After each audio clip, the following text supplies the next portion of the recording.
certain conditions. And people who are making steps into new technologies, for example, electric mobility, just to give you an example, are being monitored and have covenants which are coming from finance. So I just want you to understand that it is not really mandated by a single body. There's no single body that mandates sustainability. Is it something that would happen automatically just because of the goodness of our souls? Probably not. Because human behavior is regardless, with due regards to Mahatma Gandhi, is driven by greed. That's the nature of human behavior. But at the same time, if you create structures where it makes financial sense to take certain decisions, you find ways in which you can nudge corporations and nudge organizations to work in a more sustainable manner. And that is what I see is happening in India. And is happening in India not so differently from what is happening in other parts of the world. I would argue and say that probably we are ahead of some of the more developed countries in this regard. Although we do have still a fairly large, carbon-based energy system, there is a significant amount of activity which is happening here, which is outsized from what we actually read about. We all read about how Europe and Western Europe is progressing, but the progress which is made in India is tremendous. And I'm confident that looking forward to India at 2047, when we will cross our centenary year, Tamil Nadu's vision for sustainability and inclusive economy will also become a blueprint for the nation. While I talk about Tamil Nadu, let me say that the southern states together itself are progressing very well together, and I think that this is probably slightly more progressive than the rest of the country, and we can make significant amount of progress by working on sustainability, more towards enabling our future growth, enabling our profitable growth. Sustainability is a profitable venture, something which is not spoken about. Businesses engage in it not because they, out of the goodness of their soul, but they engage in it because it is profitable. And models are coming up where you can do more and more than what you thought you could do. And I think that this is a moment that we will probably reflect upon. It's an inflection point that the Indian economy and Indian business can look back on, because it's a moment that we will probably be at the forefront or close to the forefront of this sustainable and green economy. With that, thank you very much.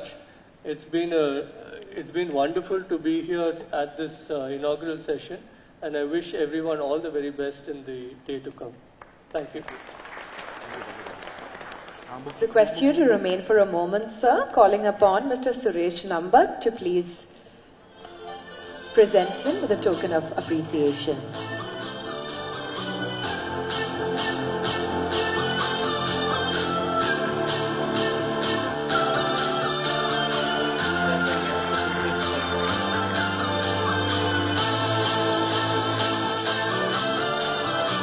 Thank you so much.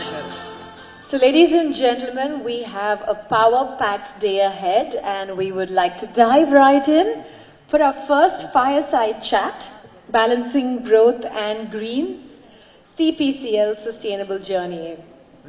Before I invite Mr. H. Shankar to take the stage, I'd like to introduce him. With over 3 decades of leadership in refining and project management, he has steered CPCL's transformation into a future-ready energy enterprise. A strong advocate for green hydrogen, biofuels and circular economy models, Mr. Shankar's work has set new benchmarks in sustainable operations and innovation. Recognized as a true champion of industry-academia collaboration, he continues to inspire progress in India's energy landscape. So ladies and gentlemen, please join me in welcoming Mr. H. Shankar to share his insights on balancing growth with sustainability. Can we give him a round of applause? Moderating this session will be Mr. N. Ravikumar, Senior Deputy Editor, The Hindu. Can we give him a round of applause?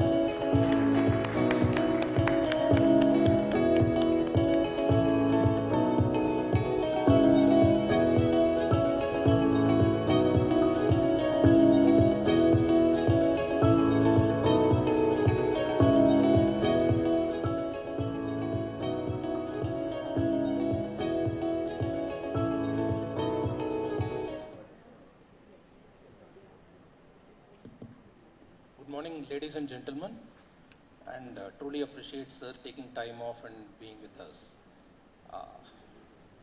Since we are running short of time, I suppose a bit, so let's deep dive into this. Sir, Indian refining sector has been very crucial for the Indian economic growth. It has been a star performer. CPCL no less. As you mentioned, it is celebrating Diamond Jubilee now. So,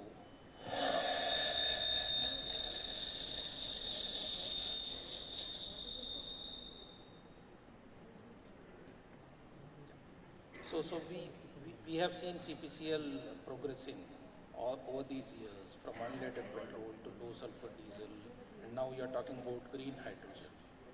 Could you put this in perspective for our audience in terms of the work that has been undertaken over these years, and what are you planning ahead? Yeah. Good morning once again. Echo.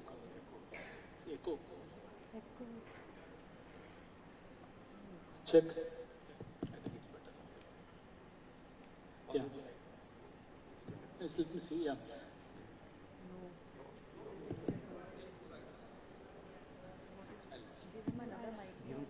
Good morning once again. There are a couple of things that I would like to bring to the notice, because when we say 60-year journey for an oil company and that too a standalone. Check sound.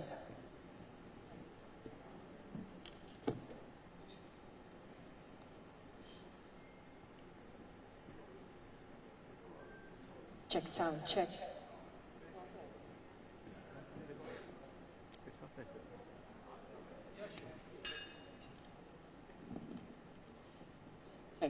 Check sound. This is also. Yes, just give us a second.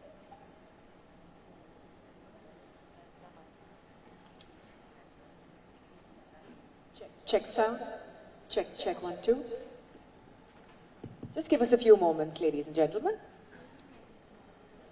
Check sound. Yeah, I think it's better now. Try, sir. Check. Yeah, it's fine. Thank you. Let me begin from the beginning. Okay.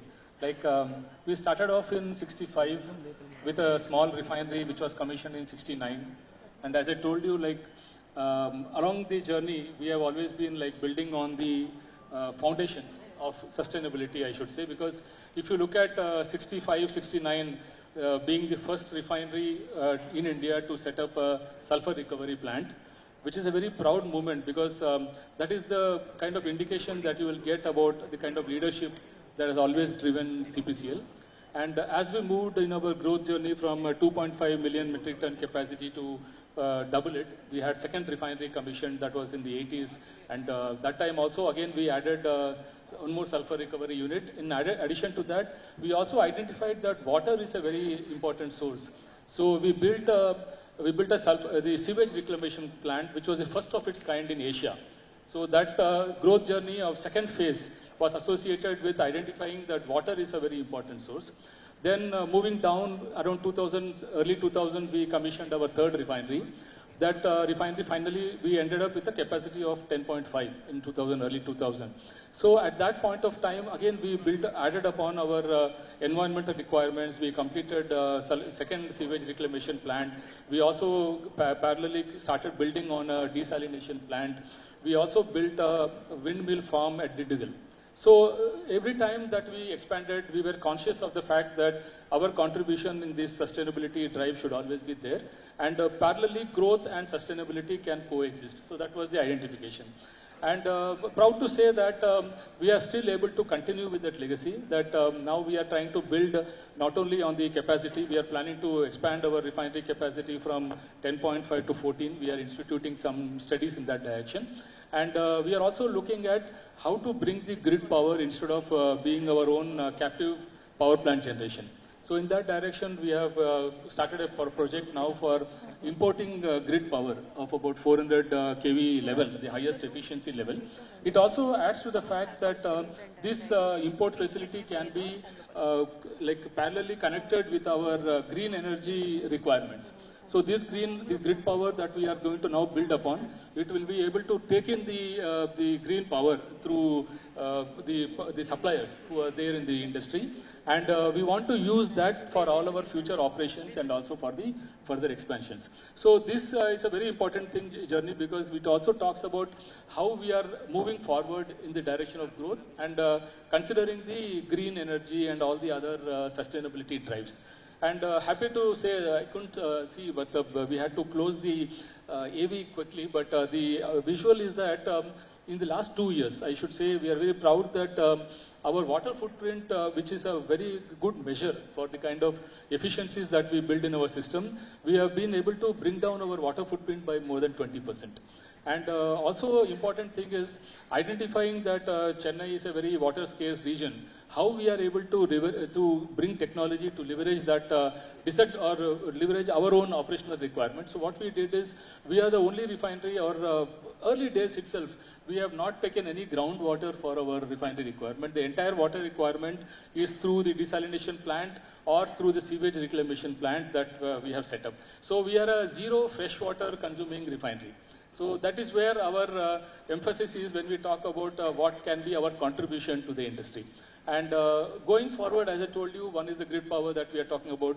We are also talking about carbon dioxide capture, and we are looking at the industry in and around the Manali area, where a lot of industries are working together, whether whatever carbon dioxide we are able to capture, there are end consumers available. So we are able to make that as a very important step in our growth journey. So CPCL, so that gives me a very strong foothold to say that right from the beginning, we are in the journey, we are very conscious about what are the things, good things that we can do, what are the improvements that we can bring, and what are the technological advances that we can employ in our day-to-day operations. That's wonderful, sir. You touched upon your proposed expansion from 10.5 million tons to 14 million tons.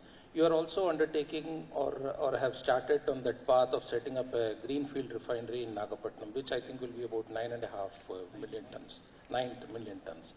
So this comes at a time when there are, you were there at the meeting in Hyderabad, where the minister also mentioned about the world forecast regarding refineries, saying that about 100 odd refineries will be closing down in the next 7 to 10 years because of the slowdown and the change in the mixture. So what is the roadmap that you envisage as you foray into petrochemicals now in Nagapattinam? What will be the role for the oil industry that you see, sir? And plus, of course, not to forget the fact that you are also diversifying into retailing now. So how will you move forward with your sustainability initiatives on these fronts?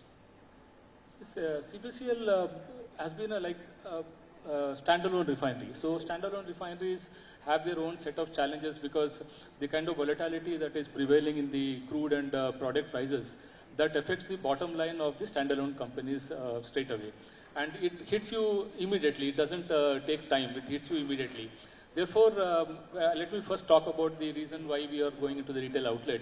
Retail outlet is one very interesting business, where interesting and at the same time challenging business, because you are now, as of now, we have not been in the forefront of the public interface.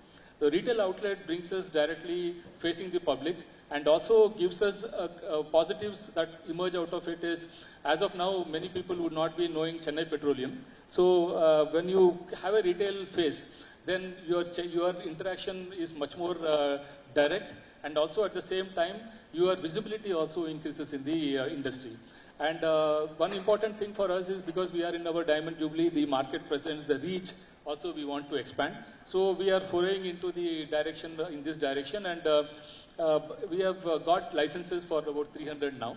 And pan-India we intend to go, and at this journey we will start maybe towards the end of this year onwards, we will start commissioning the facilities. So that gives me the advantage of having better visibility.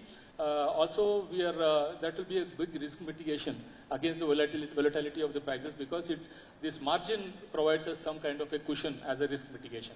So this is one direction that we are taking. Parallelly, the Nagapattinam refinery, which was approved about 5 years back, we have acquired the entire land parcel for that, and we intend to build a refinery cum petrochemical complex there.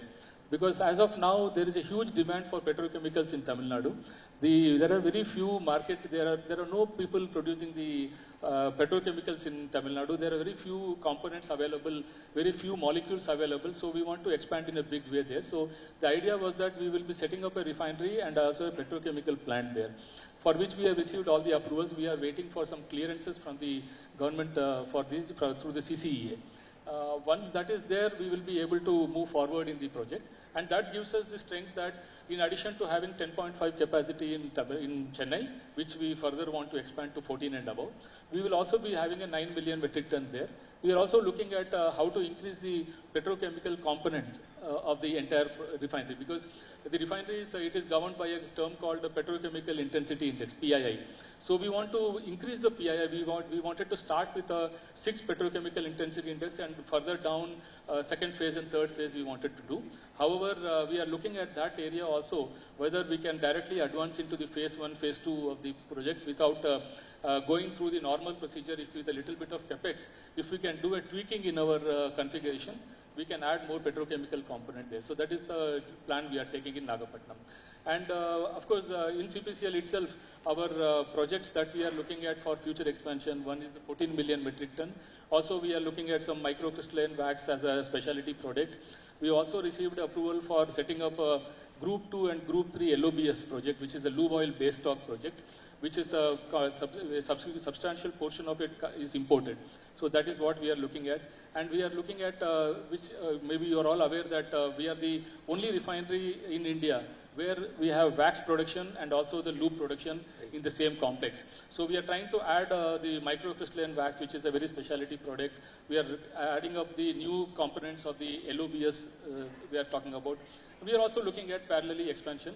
So that gives a big playing arena for us, and also a growth journey, mitigation measures towards the dependency on one particular stream. So that is the kind of overall journey that we are planning to take in this. Wonderful, sir. You mentioned about or rather you touched upon the configuration of the Nagapattinam refinery a bit. Manali refinery, for many of the people here, is one of the highest on the NCI scale now. It's 10.3, I guess, right? So would Nagapattinam refinery surpass that, as in terms of the configuration? Yes. Nagapattinam refinery will be much more complex in the sense that we are building more petrochemical components also. We are at a very low level here, because when CPCL was formed, at that point, we developed the entire Manali area as a good ecosystem. So instead of doing everything by ourselves, we have the downstream industries also are totally dependent on Chennai Petroleum, and CPCL acts as a mother industry for many of the smaller Manali industry area industries. So there what happens is, like in this concept, you may be actually giving away very valuable molecules, but that is how the system has been made, that is how the refinery has been configured at the beginning itself, that we will not be the people who will be taking the entire benefits from the refinery, but the entire ecosystem also has to develop. So that is how the MIA was developed as a concept right from the beginning, and we stand by that, and we are continuously in the process of upgrading our petrochemicals, and we are also adding some value streams.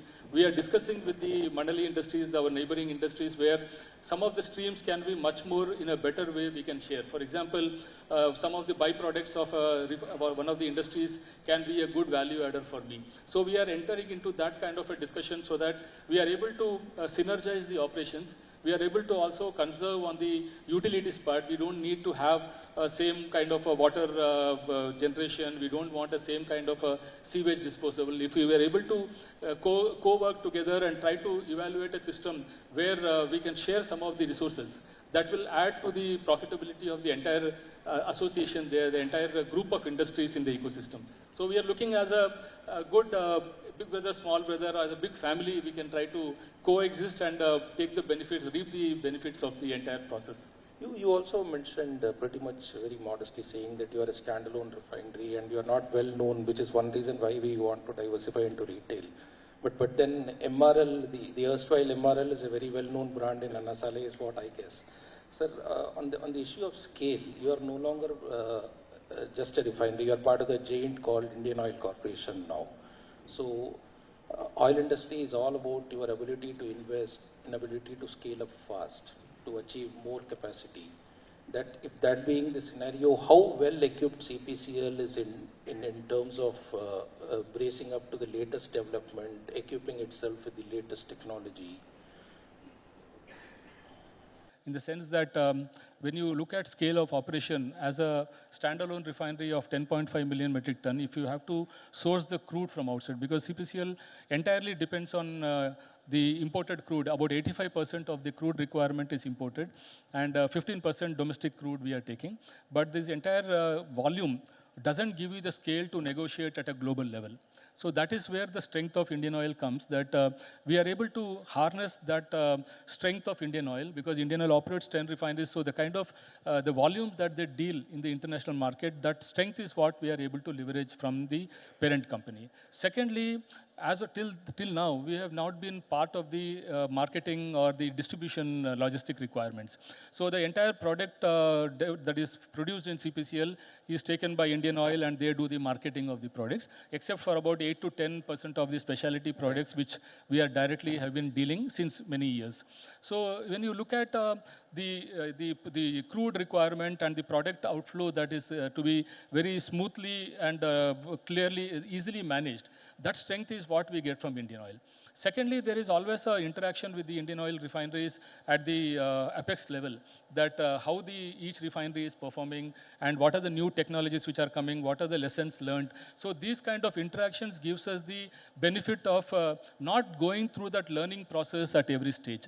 So technologically also we are having the strength. We are able to harness that benefits of the parent company, we share this information at a peer level, a lot of discussions take place. So technology exchange also is a very important thing which happens with the parent company. So the crude product, technology, all these things, advantage we get from Indian Oil. Apart from that, being in this as a standalone refinery and operating the refinery, looking at the overall profitability on a standalone basis, that is, we have our own listing in the share market. Right. We are answerable to the stakeholders. We have to generate profits and stay relevant in the industry.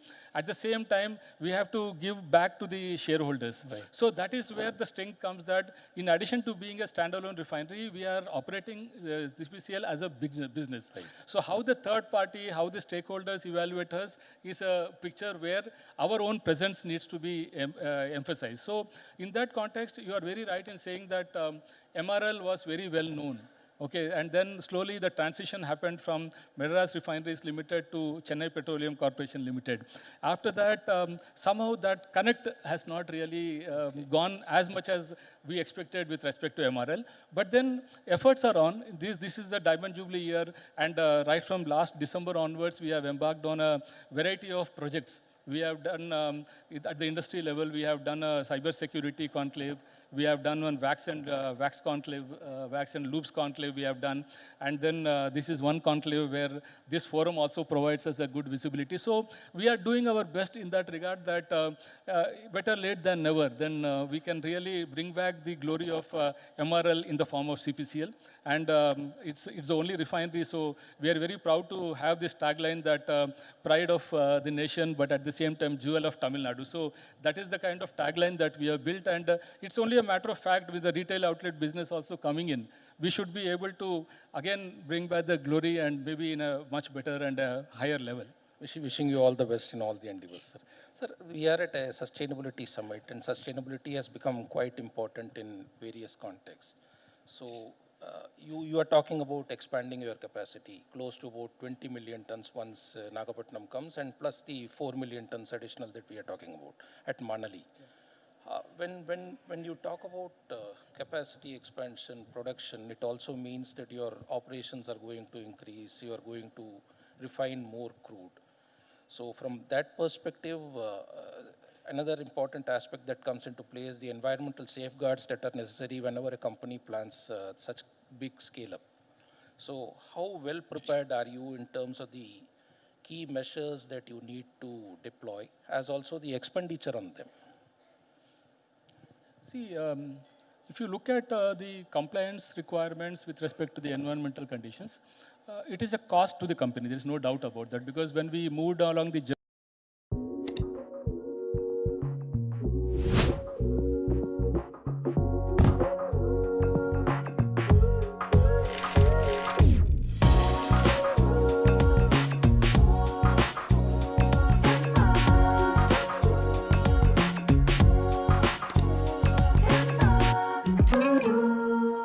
of implementing these measures by way of some rollback that was available with respect to the quality expenditure. However, standalone refineries, we have not received this kind of a support. So for a standalone refinery perspective, it is a cost. But without upgradation, you cannot move forward. So it is a matter of your survival. That apart, you should also look at the fact that you have to be constantly upgrading yourself. And in that respect, I'm really happy to say and very proud to that extent that we were one of the early implementers of BS4 grade fuels, BS6 grade fuels. Our refinery rolled out these products much ahead of time. For example, BS6 was supposed to be April 2000, whereas we rolled it in October 19 itself. So 3 to 4 months ahead of time, we have rolled these new requirements. From the cost perspective, if you ask, I should say maybe over 2 decades, we must have spent close to 8,000, 10,000 crores on these kind of quality improvements that we had to do with respect to the product quality, for which we have to add more hardware, more new units. We had to bring in much more higher levels of control on the parameters. So we introduced these technologies, and along the way, we have spent about 8 to 10,000 crores on these products. And at the same time, it gave us the strength that we are one of the early implementers of the new technology. And you get back the returns. That's okay, that's fine. But as a cost, doesn't have an IRR concept attached to it. It is a compliance requirement, so we do not measure that with respect to IRR. But if you look at the projects that now we are talking about, these are all building this concept as a part of IRR. We are also looking at how best we can harness this technology. At the same time, there are returns also to the company. For example, if you look at our 400 kV, the grid power that we are talking about, it has a fairly decent and very strong backing in respect to the financing also. And LOBS project, which we talk, again, we are looking at some green financing, because that is one project where we can look at some green concept. We can look at bringing in green power. So we are looking at green financing also for those projects. Finally, if you see the kind of journey that we have to take, compliance parameters have to be met to be relevant in the market. At the same time, the new projects that we build, we need to look at the IRR concept. The renewables are giving us good returns. And we are very confident that the carbon dioxide capture also will give us a very strong IRR backing to go forward and implement it. So Nagapattinam refinery also, we are building in the sustainability part by bringing in desalination plant right at the beginning of the project itself. We are looking at import of grid power also at Nagapattinam when we go ahead in this project execution. So those elements are now a part of the design itself for the new projects. Our old projects, assimilation of that technology, space is a very big problem in Manali area, that it's already such a place that now it is quite a difficult exercise for us to build a new green power or plant new trees. So that's a challenge that we have to go around and see how we can do. We have taken some land in Thiruvarur where we are building a green belt. We are also closely working with the Green Tamil Nadu mission. We want to contribute to about 200, 300 acres of land where we can plant our trees and become a green in that area. So the only problem is we cannot do that exercise at ground zero. We need to hire a different location and offset whatever are the elements which come in at a different place. Wonderful. 8 to 10,000 is 10,000 crore is not a small amount. Over the years, you have spent so much.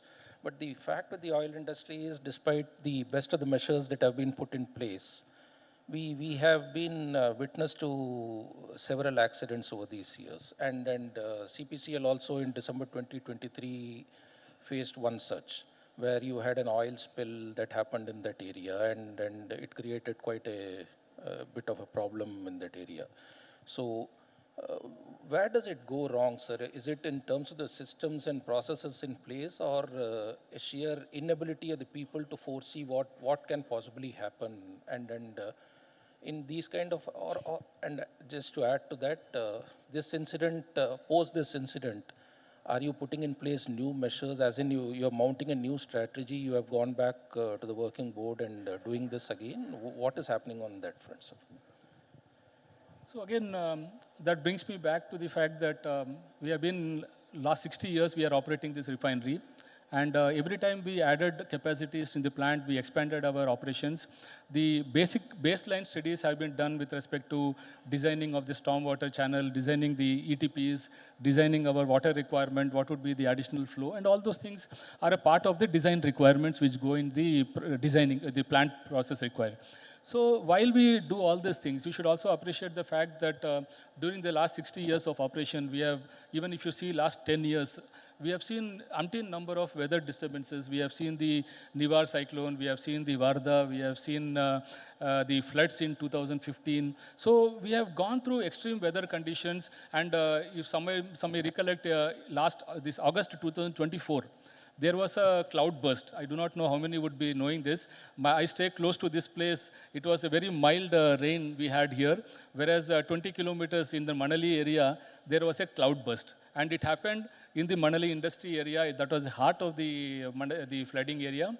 And during that cloud burst, there was a rainfall of about 27 centimeters in 2 hours. So cloudbursts are not only now limited to the hill areas at all. Now it's a part of the unforeseen conditions that you really cannot imagine that it would happen like this. But the fact of the matter is, we have gone through all these disturbances in a very conditioned and in a very proper manner. We have our own SOPs, we have our wonderful systems in place wherein these kind of problems can be contained within the refinery itself. So coming back to the Mishong cyclone in December, which is also a matter of NGT now, so I really do not want to go in depth in that matter, but at a very higher level, I can tell you that it rained very badly on the 2 days on 2003 and 4th. And of course, the rainfall was not as much as what we saw in the cloudburst or in any of those cyclones. It was close to 15 centimeters rainfall that we received. So we were able to contain everything within the refinery.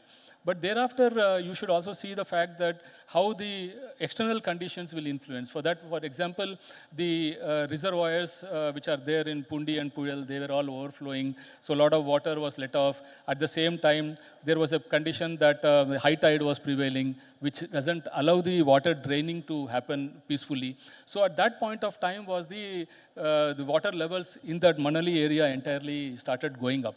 And then it submerged many of the plants. There was 5 feet water in many plants. However, CPCL, we still had the condition in control. The refinery was running. We had never any issues.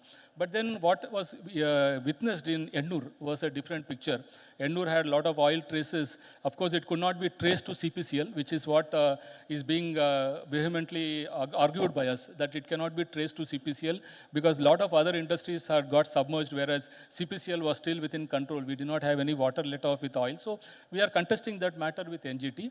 But what you say is, now what kind of preparations and what kind of you can be prepared, to what extent you can be prepared.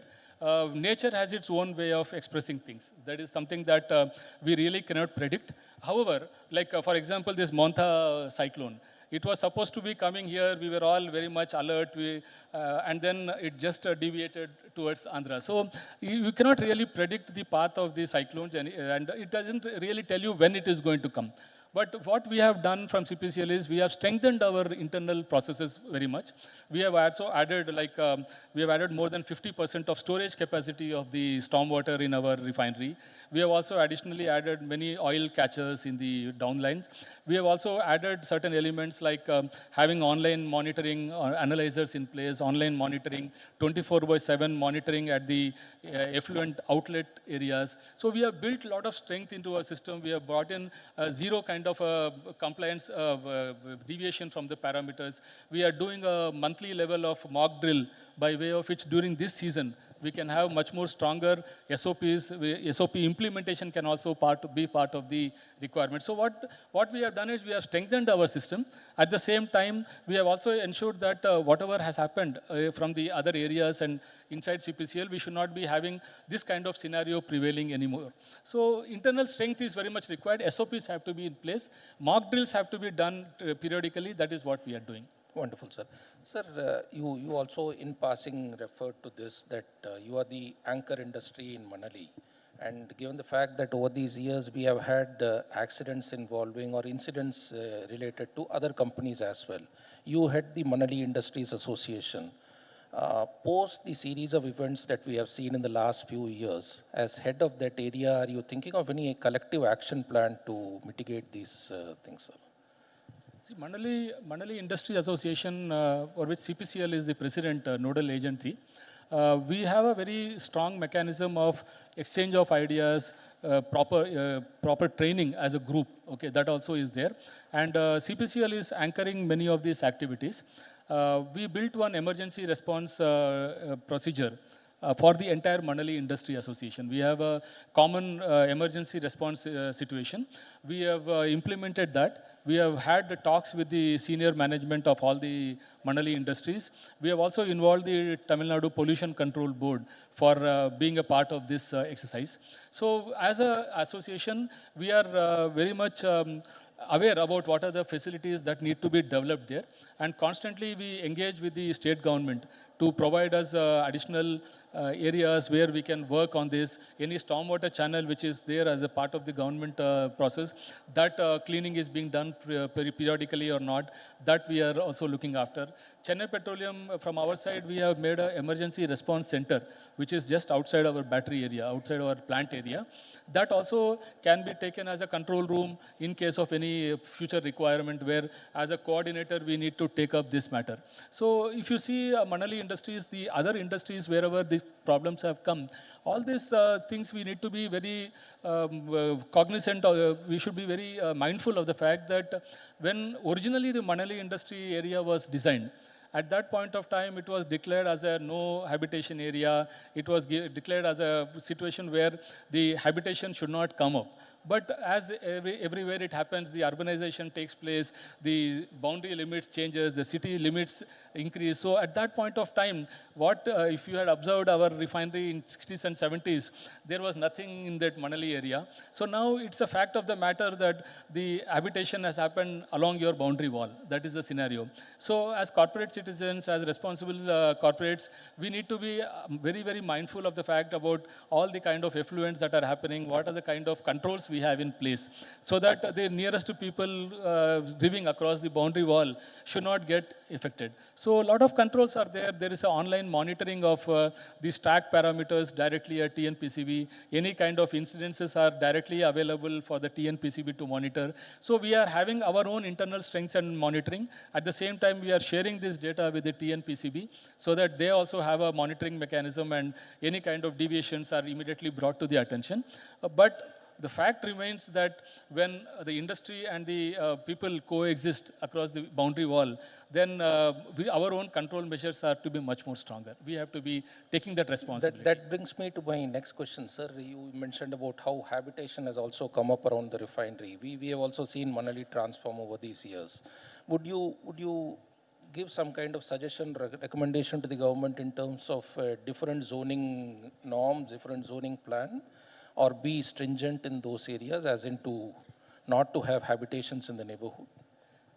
It is. You are also setting up Nagapattinam, where we are engaging now. We are engaging with the state government to consider that the Manali area should be declared as an industrial area. That is what we have been continuously following up. We are continuously talking to them on this matter. But now that these areas have been developed, people have taken shelter near the refinery and all the industries. They have also encroached upon many of the water bodies now are getting reduced. So all these things will have a very big impact on the rains that we generally see. So the point is, we are engaging with the government to the extent that if it can be notified as an industrial area, and then they can set up some kind of a control mechanism by way of which at least future expansion should not happen. Whatever has happened, I do not know to what extent the controls can be brought in and whether it is a process has been regularized or whether it can be, again, they can be taken back. It's a very difficult policy matter which the government has to take. That apart, at least if you declare it today also as an industrial area, area, then future developments around that area can be limited to the extent of industries. At least the inhabitants, the residential areas don't come up anymore. So that is an exercise which we have been constantly engaging with the government. And we hope that if that happens, it will bring a lot of control to the refineries. It can also have a lot of control on the population which is staying across. It will make life easier for them and safer for them.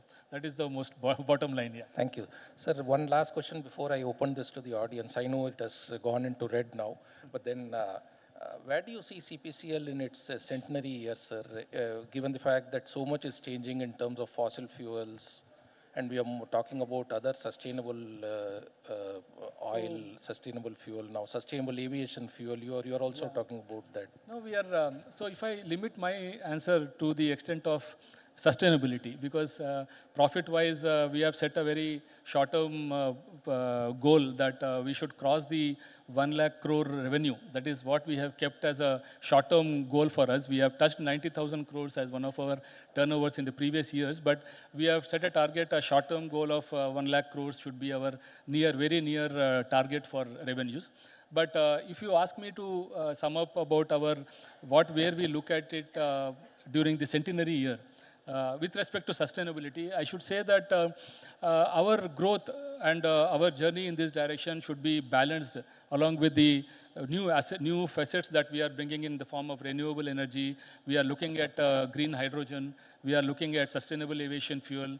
We are looking at biomass for the generation of, again, hydrogen or CBG. So we are looking at very new answers to this question about sustainability. We are looking at conventional fuel, which will still remain, at least as per the reports available, it's only going to peak around the 40s. 2045 is what is expected to peak, and thereafter it is expected to remain at that level. Maybe the growth may not be there, but the volumes will keep adding up there. So I expect that 40 years down the line, because now we are in 60th year, so at 40 years down the line, I see fossil fuel being the backbone for our petrochemical developments, because that is the building blocks for petrochemicals. So I expect my fossil fuel to be still contributing in the direction of petrochemicals to a larger extent. I also see energy coming in the form of a big basket of a mix of good mix and responsible mix of green and also the existing energy available. And CPCL, I will see in the domains of not only within Tamil Nadu. I want to see CPCL as a beacon in respect of energy leadership, in respect of digitalization leadership. So those are the areas that I would like to see CPCL, because I will not talk about revenues because we are a one refinery or two refineries in the future. So I would like to see CPCL as a beacon with respect to cost leadership, energy efficiencies. I would like to see it as a as a company which harnesses digitalization as a major tool in all its day-to-day operations and efficient operation. Thank you very much, and wishing you all the best, sir. Thank you very much. I think we have completely run out of time. No time for questions. Thank you so much to Mr. Shankar and to Mr. N. Ravi Kumar. May I now invite Mr. Sundaresan, the Vice President of the Hindu Group, to please felicitate Mr. Shankar. Can we give him a big round of applause?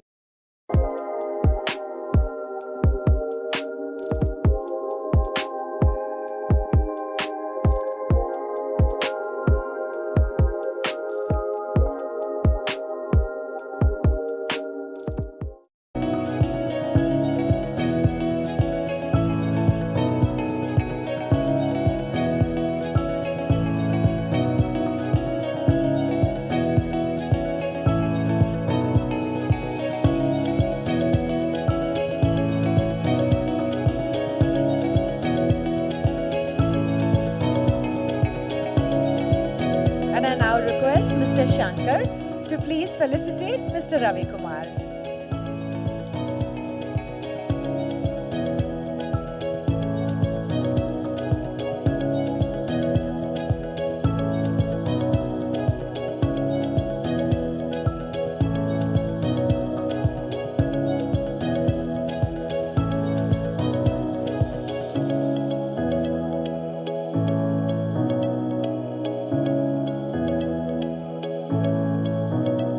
Thank you so much, gentlemen. Well, we are off to a wonderful start.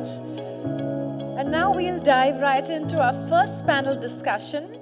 titled Water for Tomorrow, Sustainable Management and Industrial Responsibility, Strategies for Conservation, Reuse and Sustainable Water Management.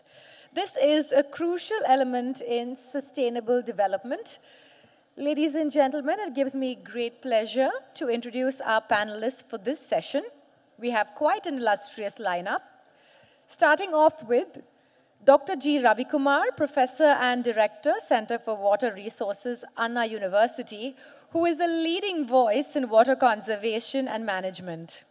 With more than 3 decades of research and consultancy, he has guided national projects on flood modeling, rainwater harvesting, and water reuse.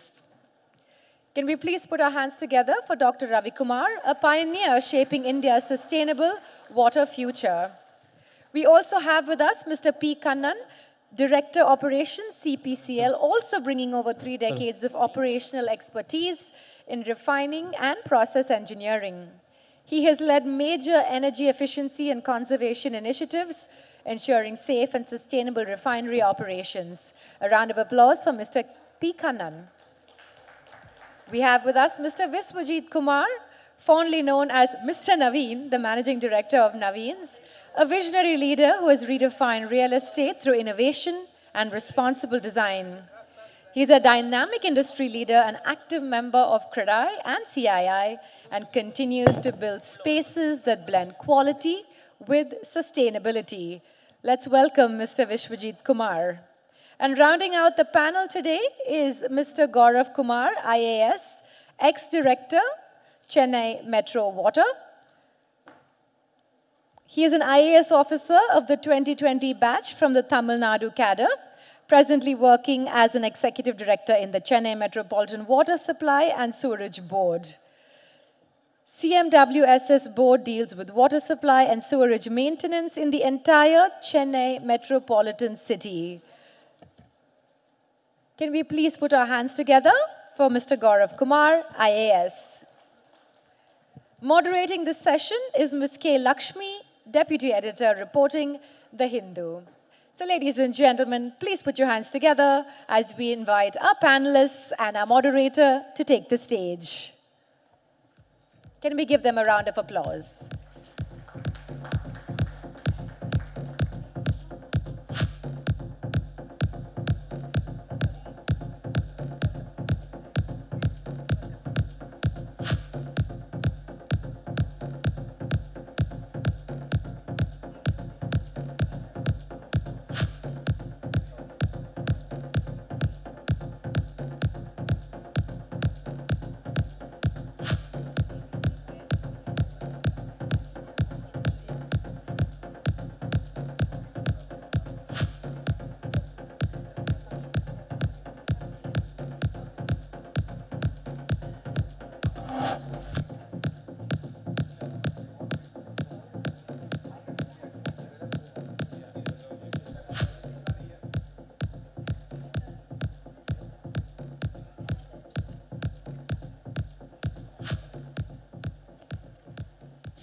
Good morning, everyone, and welcome to today's panel discussion on Water for Tomorrow, Sustainable Management and Industrial Responsibility.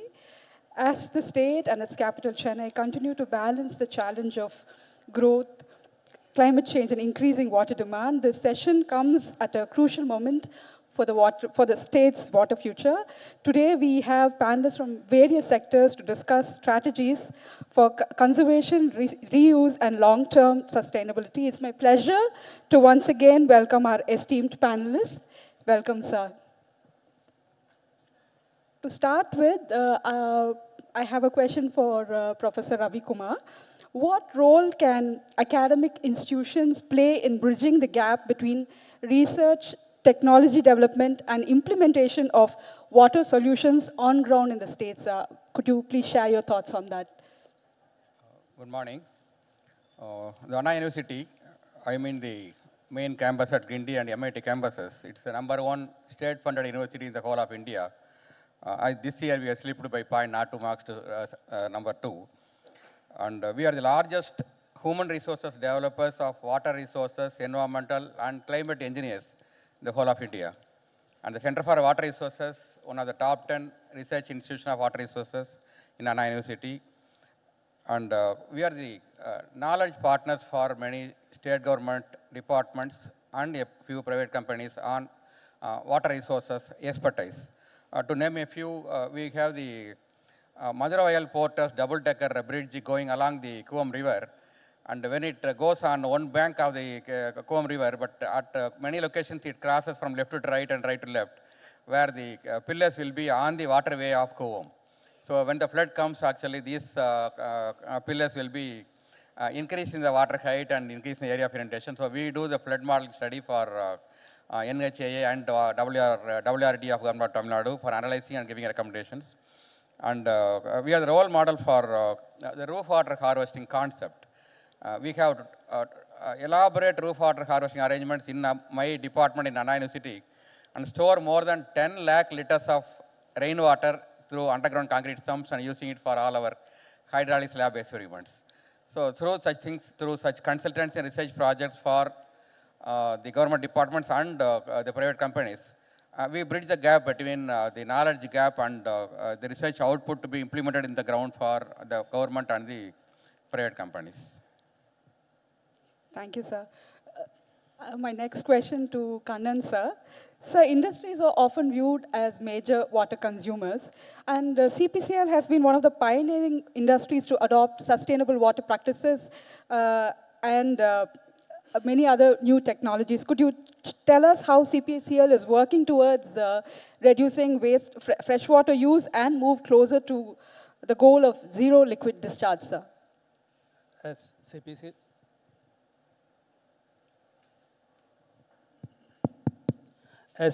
has three crude processing units and various secondary units. The water requirement for this processing is almost 1 metric cube of water per metric ton of crude processing. Is normal, but CPCL has taken a lot of steps to reduce this water consumption by various steps. That is, mainly water is used for cooling and process use, steam generation, and whatever waste generated during this process is being treated in 3 different treatment units where we make menace, but we will not let out this water. We have DMRO plant where we produce this, use this water to produce our DM water, and as well as we have adopted a strategy that steam will not be used for power generation, even though we have STG, that has been stopped. Another one is we have TTP and desalination plants. By utilizing this, we not use fresh waters from metro water for our process requirement. Only we will use for only potable requirements. And another thing is we have efficient condensate recovery system. Normally industry use 50% condensate recovery only they aim, but we are aiming at 60. So this condensate recovery system, wherever this water is used for cooling, after that it will be recovered back and used for our cooling system. By way, if you take, we started with 1.1, so slow 1.1 meter cube per metric ton of crude processing. We have brought down to 0.86. In this way, we reduced our water consumption to the 5.4 from 8 mgd. That is equal to 40 million liters per day, then to almost 20 million tons. So 1/4 we are reduced. That's what. Thank you, sir. So, Gaurav, sir, Chennai has been, my next question to Gaurav Kumar, sir. Chennai has been pioneered in adopting new practices and technologies, be it desalination, wastewater reuse, and the latest water security plan. Given the growing demand and climate vagaries, what are Metro Water's strategies to ensure long-term water security and move towards circular water economy? Could you share your thoughts on that? Hi, good morning all, first of all. I think it's still morning, yeah. So good morning all. Metro Water basically deals with, like, we are supposed to supply water, we supply water, and when it is used, we take it back as sewerage. So coming to your question, as of now we are catering to the need of 90 lakh population, which is in Chennai and nearby areas as well. So for sustainability, I'll come to your answer. For sustainability actually has three components. We have past vagaries, so we learn from that. And in present, we implement the plan which we plan for future. So that's how this timeline works.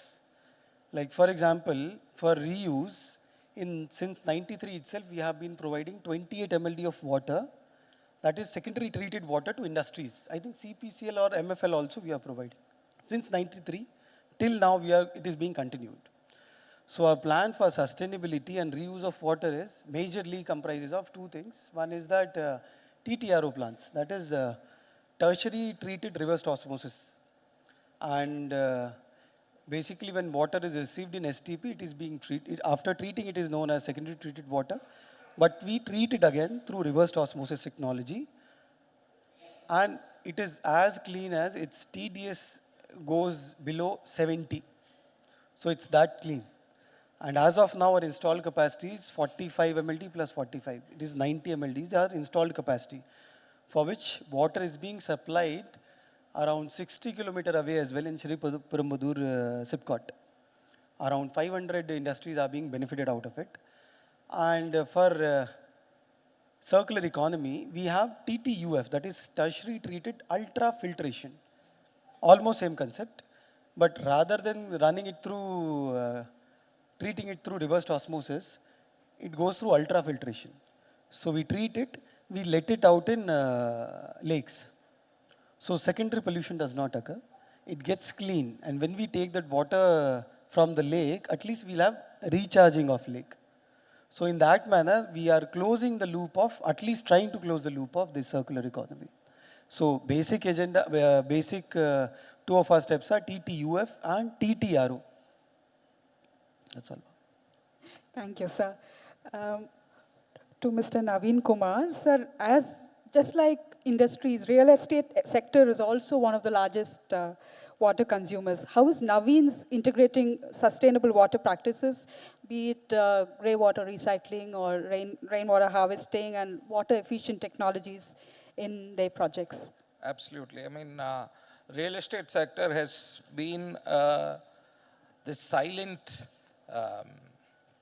player when it comes to treating water, how we recycle water or reuse water. So by and large, when you look at projects, at least in the real estate space, the office projects have been going through a drastic change over the last 25 years or so, with so much of offices complying with large green building norms, either US or the IGBC, or there are various standards evolved locally also, wherein the biggest benefit comes from recycling the water that you have, the grey water, that alone contributes anything between 40 to 60%. 60-70% in case of commercial, 30 to 40-50% in case of residential units. So when you recycle this water, a huge amount of pressure or strain in terms of water demand goes down within the communities. Now, what happens is how you use water is also important, and how efficient. For example, some of our newer projects are fitted with a digital water meter. So that kind of these are small savings. It won't be the 50%, 40-50% that I talked about. These are small changes that also lead to behavior action by the consumer. Instead of showering for 10 minutes, if they shower for 8 minutes, or I would say 3 or 4 minutes, the amount of water consumption drops drastically. Then the other measures, we are now experimenting with your curing, which is water-free curing, where a substantial amount of water goes into curing, because curing is basically is done to prevent the exothermic reaction of the setting of cement, which is what gives it strength. But it also releases a lot of heat. Therefore, you are traditionally we've been using water, and where water is very scarce, we end up using some chemical technologies, but today there are newer options available. So that's another area where water is saved. Also, the fixtures that you use play a major role in the amount of water that is being consumed. Just a change with the right amount of water pressure and the right amount of fixture, it could save about 60–70% of water again. For example, water with a good 3-bar pressure with a appropriate fixture, which is water efficient.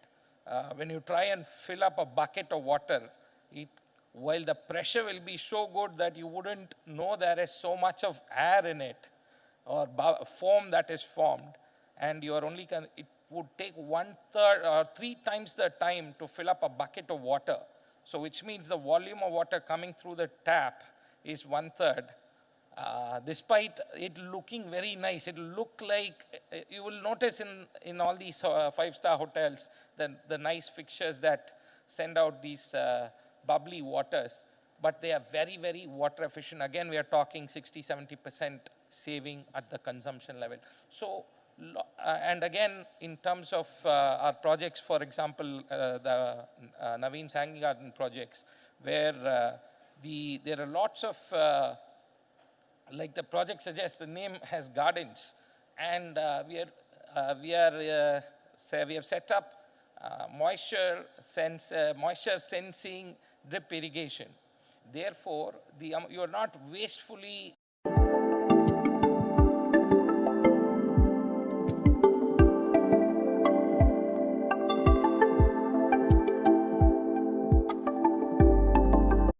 a lot.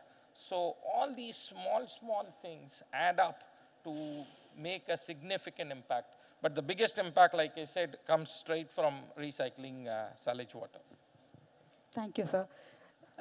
Going back to Professor Ravi Kumar, so like we were discussing, sustainability also depends on creating awareness among people and enhancing technical capacity relevant to today's challenges. What do you think can education institutions do to train next generation engineers and researchers to approach water management with a more interdisciplinary and climate resilient mindset, sir? Yes, ma'am. Maybe 100 years back, when the water supply was so abundant compared to the demand, there was only one, the great Kadigalan's Grand Anaket, and after that, no dams were necessary in between. But during the 20th century only, we started building, including KIRS in Mysore, Mettur, etc., etc. But now, of late, we have a greatest demand-supply gap and a lot of challenges due to climate change. And to counter or find a solution for all these things, we are only using the civil engineers for water management. All our state government departments employ only the BE civil engineering graduates for all water management, either in water resources department or in Chennai Metro Water or in Drought Board, etc., including private companies. Of late, we came to an understanding that the civil engineers mostly study 70% of structural engineering and hardly 5 to 7% of water resources, 5 to 7% of environmental, 5 to 7% of remote sensing, 5 to 7% of traffic engineering, all those things. With this limited expertise, a civil engineering graduate cannot be a successful water resources and environmental engineer. So we suggest creating BE water resources course in Anna University shortly, so that they will be able to cater to all these demands. That's our latest thinking, and hopefully we'll be implementing, but we need support from government or even private companies, CSR, etc., so that the course is successful. Otherwise, no, in fact, 15 years back when we started the agriculture engineering course, without any support from any of these quarters, we could not run the program effectively, and we happened to temporarily close the course 3 years back. So we don't want to do that, but we want to create a successful BE course, which is not there anywhere in India. There is no BE water resources anywhere in India. We would like to start with the support of all the related government and private this thing, so that it will be a successful one, contributing to the greater water management in the years to come. Thank you, sir. That's very thoughtful of Center for Water Resources to start a new course.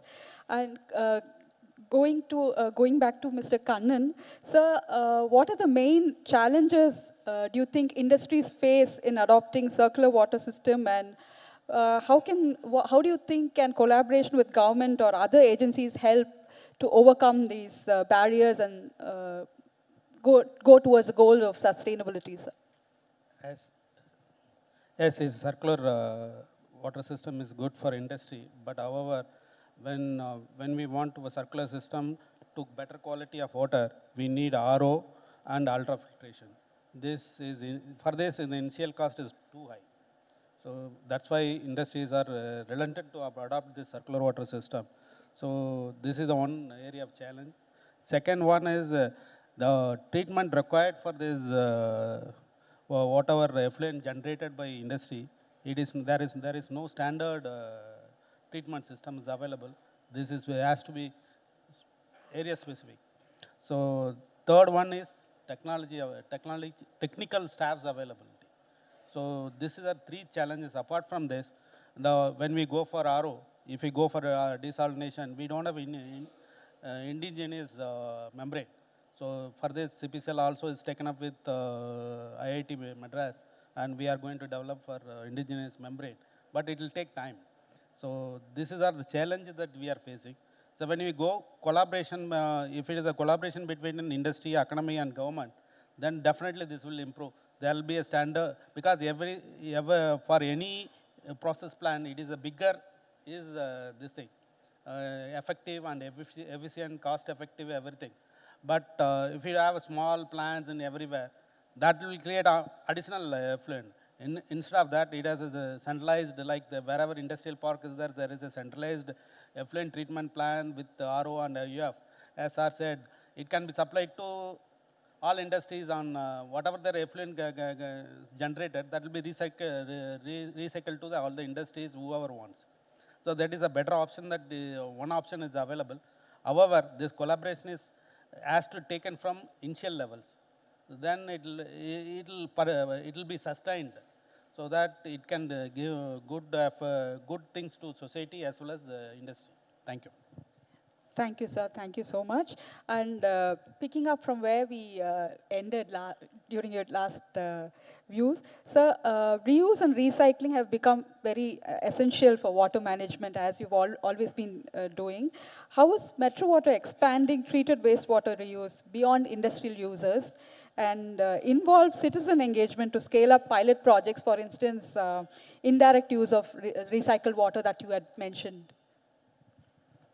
See, if I have to give an answer in single word, is awareness generation, because numbers hold a huge power over anything else.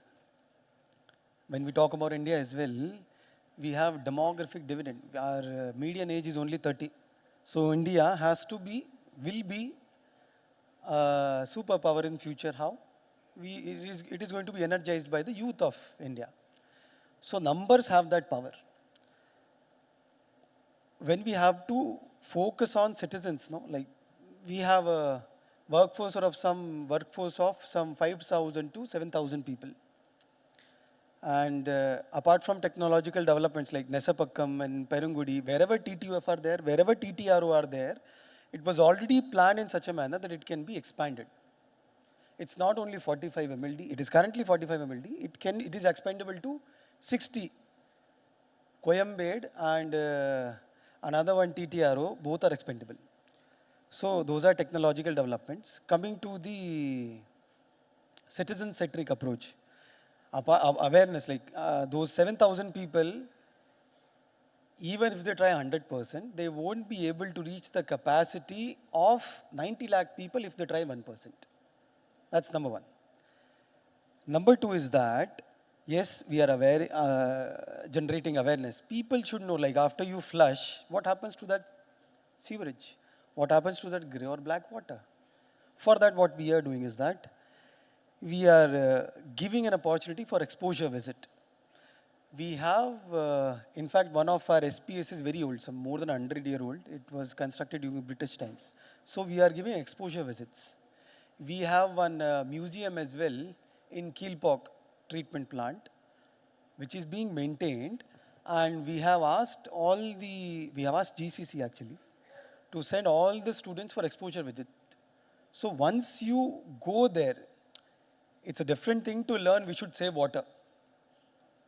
It is a different thing to learn we should save water, but how is it going to impact?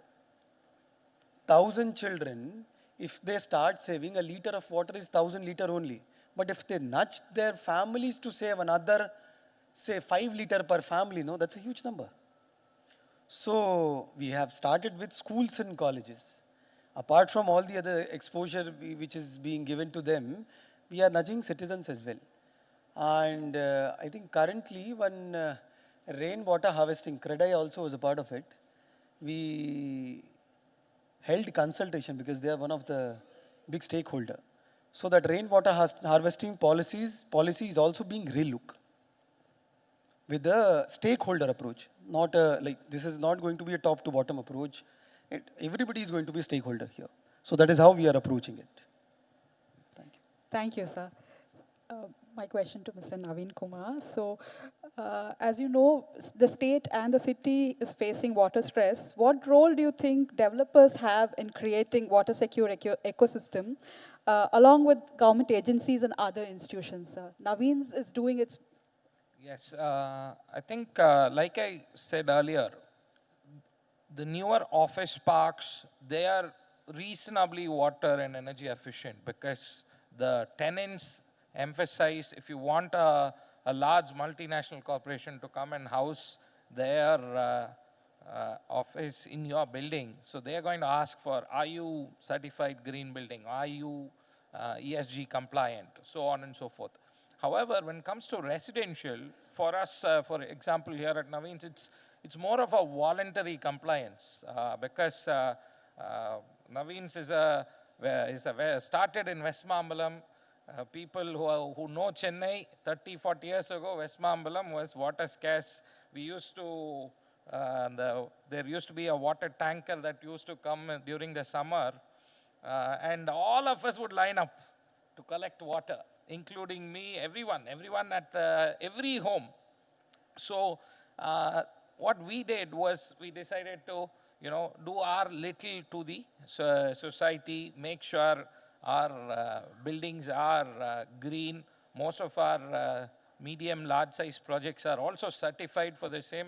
Smaller projects are also built to the same standard. However, there is not sufficient incentive for residential buildings to be green, to be energy or water efficient, because these are, while we market hard, we sell, we are certified green building, it's going to save you energy, it's going to save you water in the long run. But the customer today is, on average, is trying to put a roof over his head. When he's trying to buy a home, he's going to, it's still an expensive affair for him. It's going to be a lifetime investment. He's going to put in a couple of years of earnings as a down payment and going to continue to pay a third or 50% of his income as EMIs to the house over the next decade and a half. Being the case, it's a voluntary job from the developer to try and do some of the green practices that I mentioned earlier. But it would be of great help if the government also steps forward just to create an awareness. Sir was talking about creating awareness. If you try and, even for a short period of time, for a 6-month period, I'm not saying for eternity, like how you give road tax free for electric vehicles, even for a 6 month, that was for a, I think, 3 or 4 year period. You don't have to do it for that long. Even 6 month or a 1 year period, if you have a residential green building certified, you don't have to give tax free. Give a 50% discount only for a limited period. That kind of a support from the government will create awareness. Public will go and start asking, hey, why don't you do this? And from another perspective, even to move the developer one step further, for a slightly longer period, but not infinite period, at least for 5 years, you can say, you know what, currently you are having a 2 FSI or a 3.25, get up another 0.25, because this is again, it's not a real revenue for the government. Yeah, they're going to miss out on a little bit of premium FSI charges, but 0.25% of additional free FSI if you have a certified green building. In case you fail your certification, then you pay up the premium charges or something on those lines. It's a small nudge. It's not a huge revenue loss for the government. It's a small nudge, but a huge awareness campaign. So the average citizen will talk about water efficiency, energy efficiency, and developers are also inclined to do this. And once they get into the habit of doing this, then you can, slowly pull out the incentive. It's a small term incentive, so, and not very big. So something like that would actually help, because otherwise it's a voluntary, thankless job. Today, customer doesn't give me 200 rupees, 300 rupees more a square feet just because I am green certified. Yes, there are one or two conscious customers, but they are far and few in between. So it's more of a little bit of a nudge from the government is required. Thank you, sir. Having discussed on sustainability, sir, my question to to Professor Ravi Kumar is that what do you consider as the most needed policy interventions and key innovations that is required to ensure the state's long-term water security, sir? Especially the policy intervention is very much essential for our system, where the basic self-consciousness on environment is very much lacking at every level.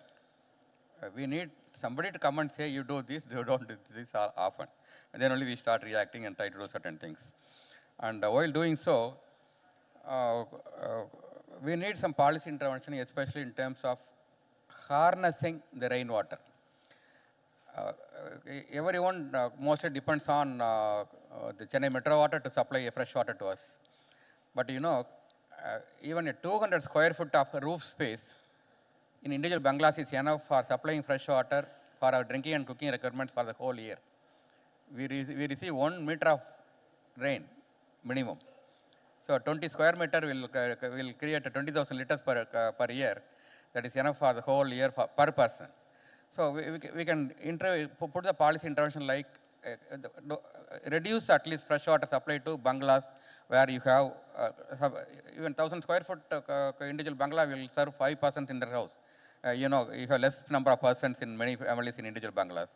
Maybe for multi-stories, this roof water may not be sufficient, where you only need maybe the wastewater reuse concept may come in handy for reducing the fresh water supply to such areas and these things. And at the macro level, we need more policy intervention for protection of existing water bodies. There are many stories that many lakes in and around Chennai are lost or even reduced in size over the decades.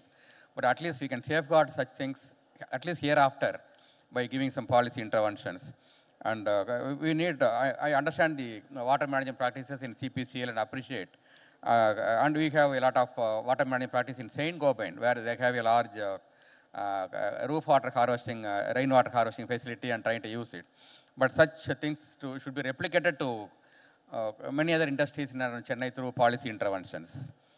And the policy intervention may be required for more inter and intra-linking of river basins within Tamil Nadu state, because interstate disputes are never going to end.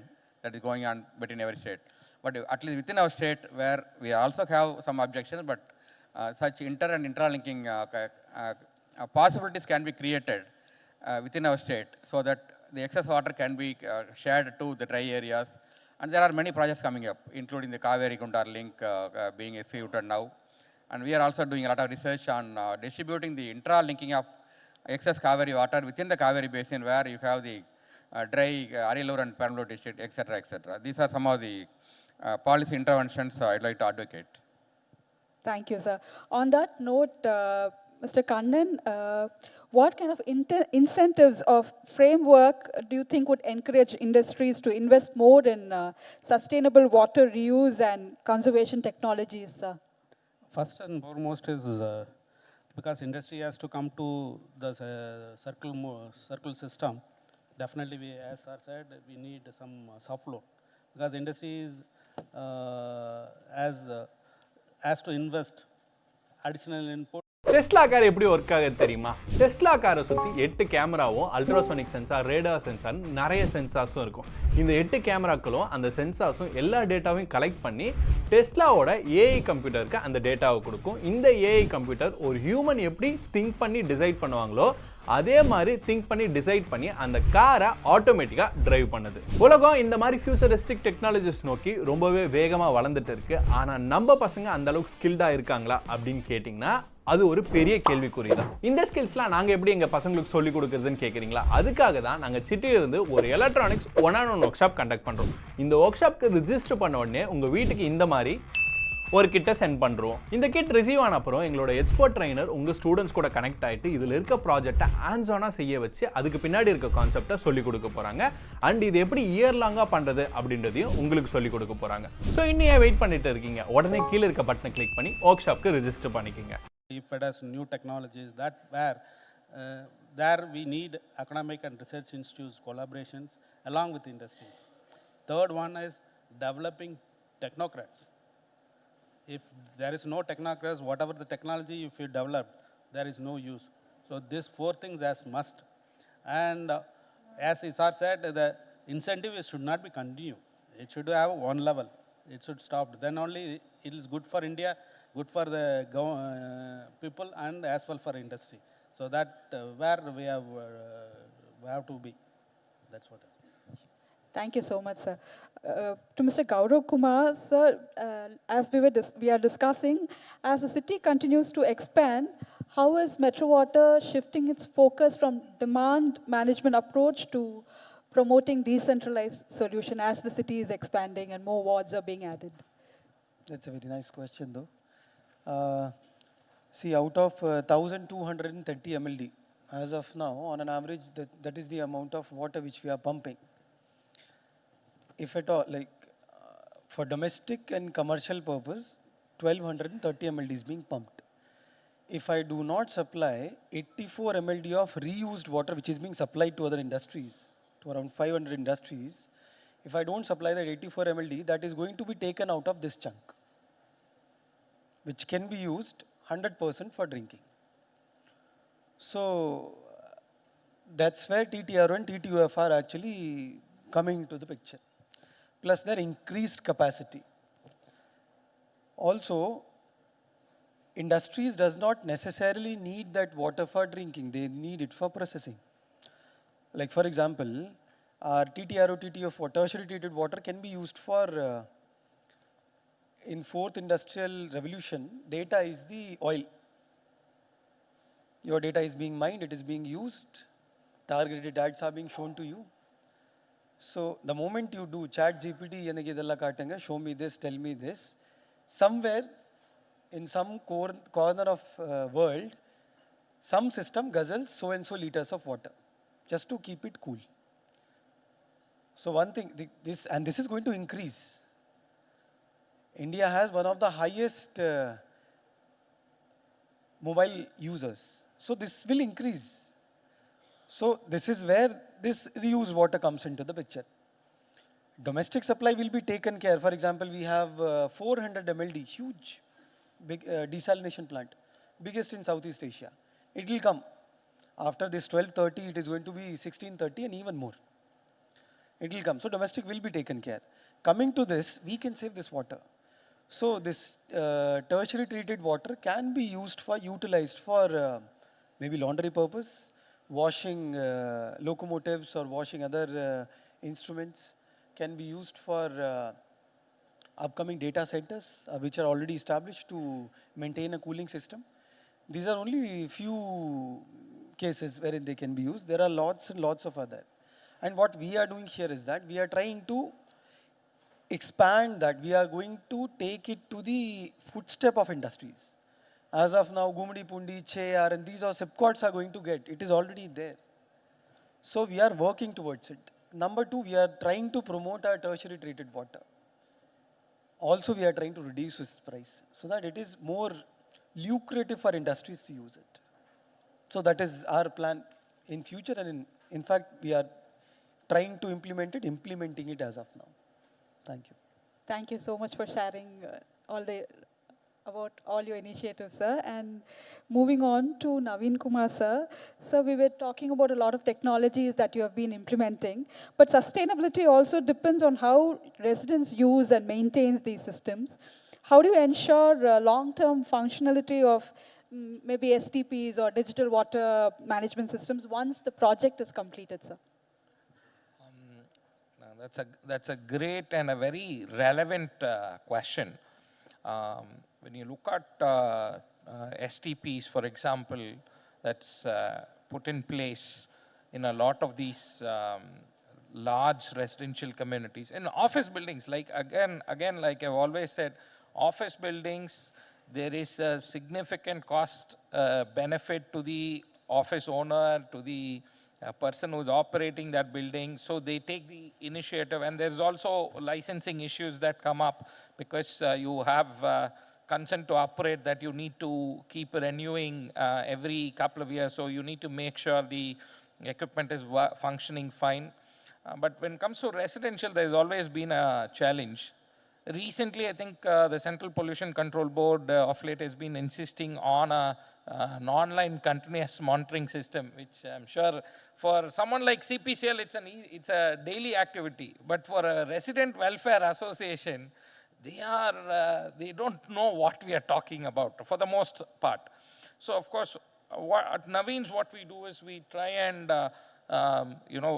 show them a demonstration of how this works when we are handing over the project to the association, how these things work, and then we give them an instruction manual. We also give them the contact of the vendor. Should they need additional support, they can always reach us through our service establishment. They can raise a ticket and we'll be able to respond. But the challenge has been the cost of operations of these are also not very cheap. So what happens is when your monthly association bill comes, at 6,000, 7,000 or 8,000 rupees, then the power of democracy happens in these associations. Then there's always someone who's saying, I'm going to save 1,000 rupees on your monthly, 500 rupees on your monthly bill on maintenance of the resident association. He gets elected and he smartly goes and switches off the STP. And that's it. You turn it off, it's damaged forever. To restart it, the amount of money you have to spend is massive. It's almost 30-40% of the cost of the infrastructure itself. So things like that, I think, again, it boils down to awareness. As much as we try, we educate them with manuals, we give them a demonstration, maybe 2 demonstrations, and also tell the customers that these have to be run 24/7. Again, it becomes like the end license user agreement of every software that you download. You tick and accept and go okay. And that's how I think the awareness has to come.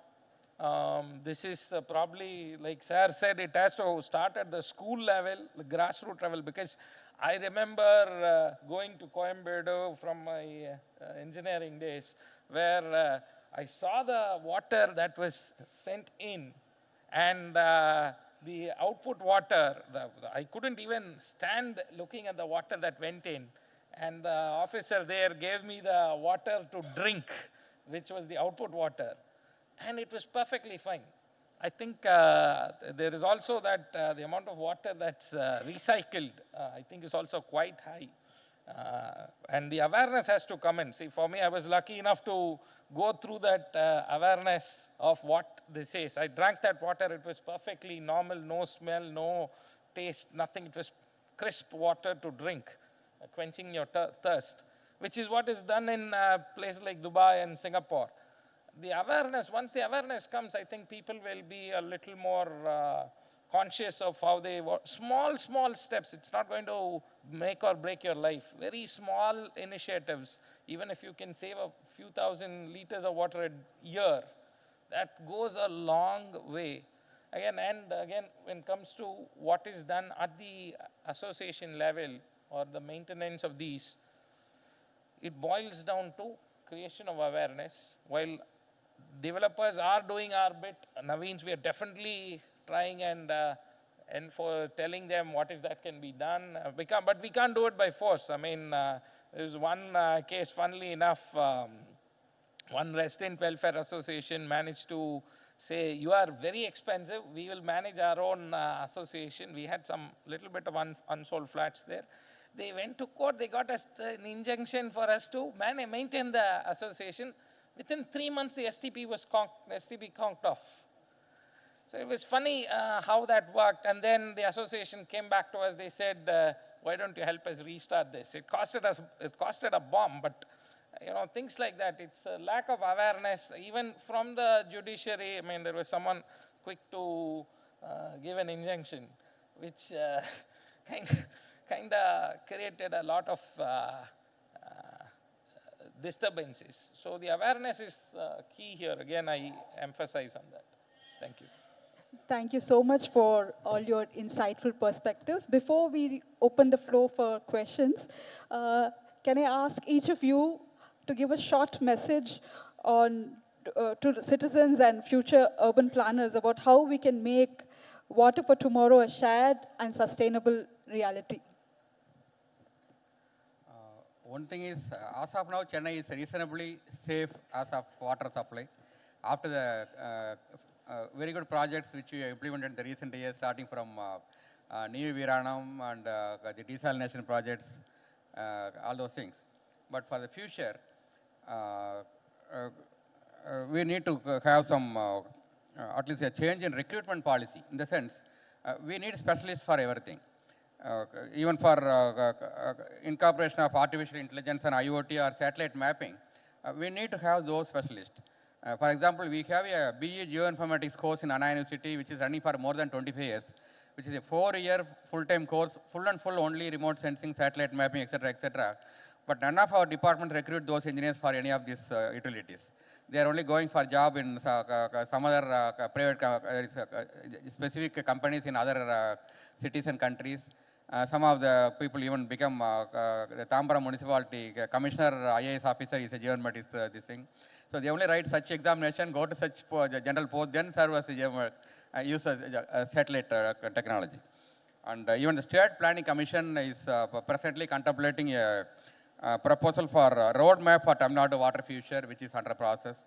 And even you would have heard about the new Tiruporu reservoir, which is being created by Water Resources Department of Government of Tamil Nadu, which has almost half of the capacity of Chambrambakam, almost 1.5 TMC, for which the Center for Water Resources Analysis is a knowledge partner. We are going to support them for all the implementation and everything. So the water for tomorrow is reasonably safe with all our thinking on water management, with more technocrats, especially on water resources and environmental in the years to come. Thank you. Thank you, sir. Kannan, sir, your message. My message is awareness, nothing else. Awareness has to be there. Everybody in classroom, we said H2 plus O gives H2O, but doesn't mean that it will easily formed. So people have to have this awareness, how to conserve, how to this thing. We have to have a separate week for awareness week for this water management. And also, as sir said, STP it should be culture.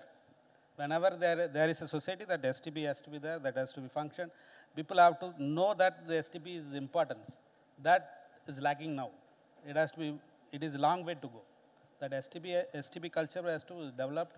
Then only we'll conserve our water and as well as give something to the society. Otherwise, it is not possible, because we always in the culture of spending, but never reusing is this thing. That reuse mindset has to be developed.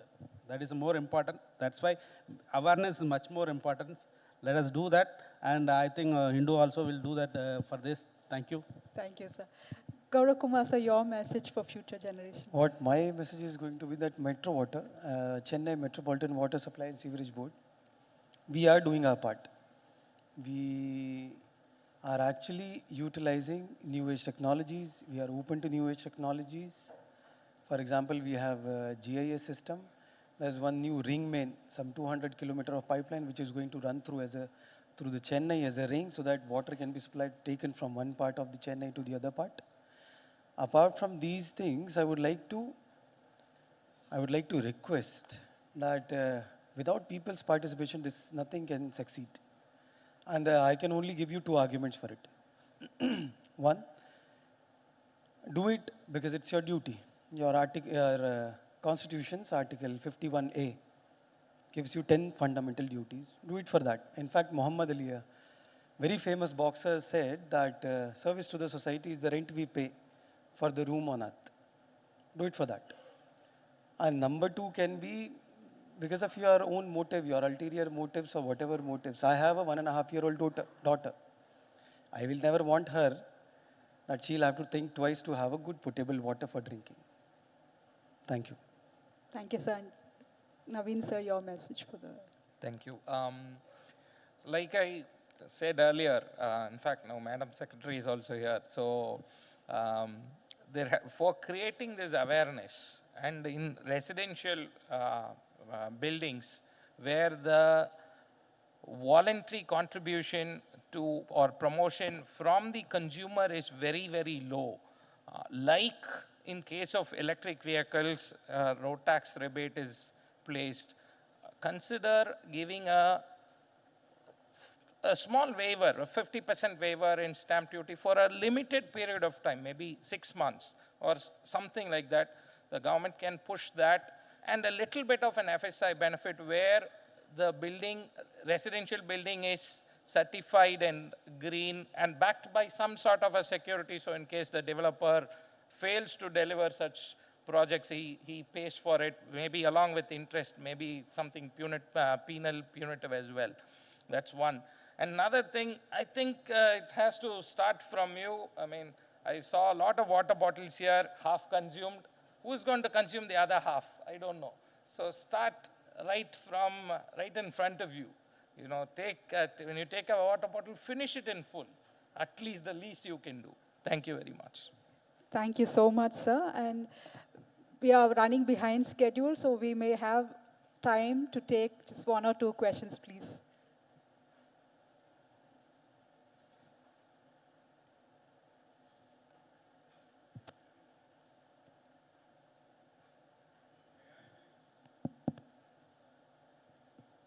Good afternoon, all of you. I have a question related to Mr. Naveen and Mr. Gaurav. See, actually, when STP is constructed in an apartment, large apartment, due to mandatory provision, how the water is used for inside the building? Because in a commercial building, it can be used for centralized air conditioning and other purposes. Whereas in a residential building, there is no much requirement for treated water. So what I suggest, if same WSSB make dual piping in a building compulsory, then the treated water can be used for toilet flushing and other purposes. Unless it is made mandatory, people like Naveen cannot do it because they will not be paid additional money by the buyers. This is what my suggestion and query to Mr. Gaurav and Naveen. Thank you. To answer, sir. काश तुम्हें देख पाती. Must be looking smashing. बाहर चले sir. In these? No, in these.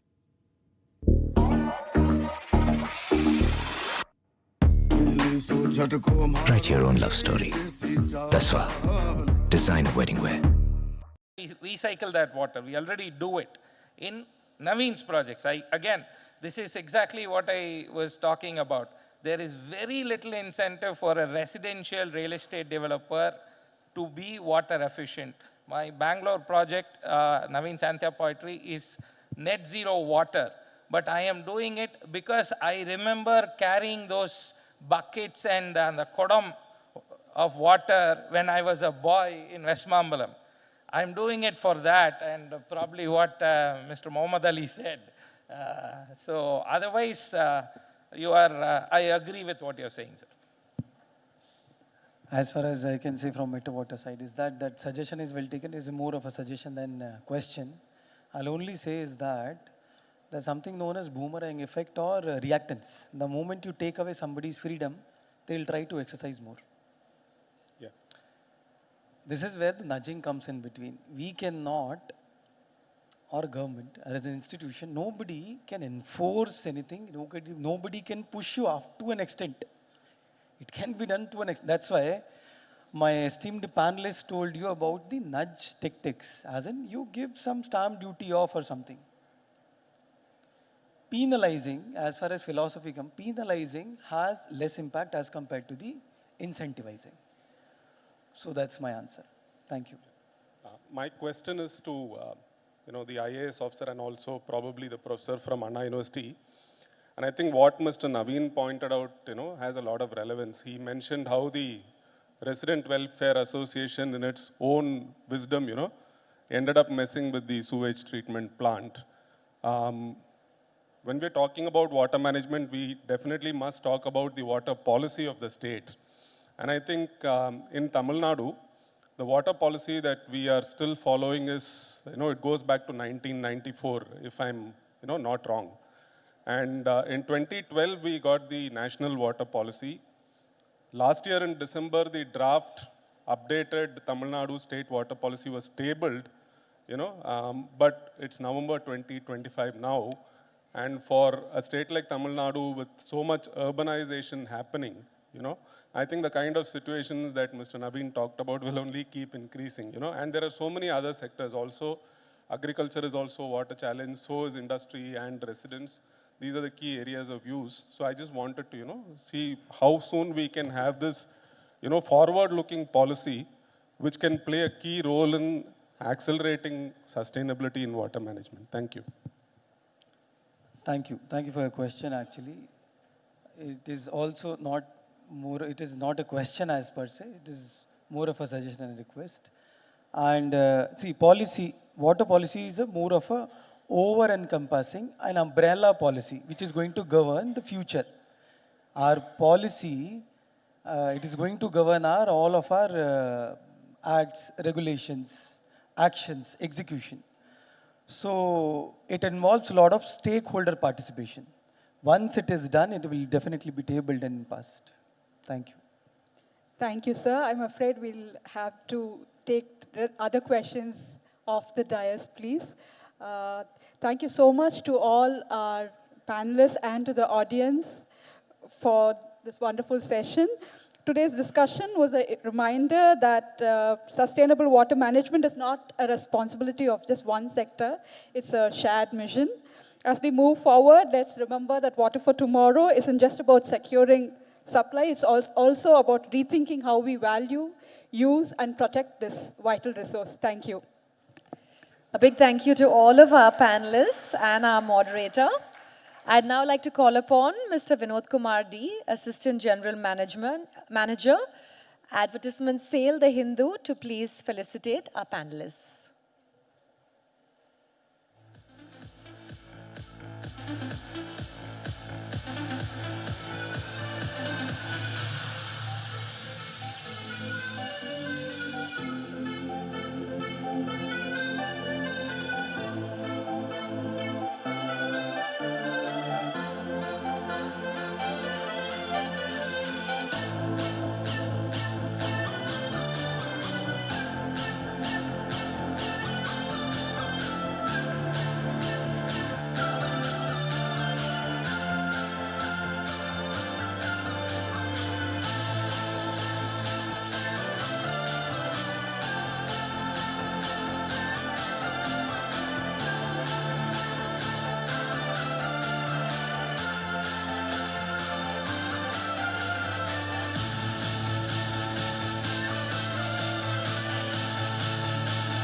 And I now request Mr. P. Kannan, Director, Operations CPCL, to please present a token to our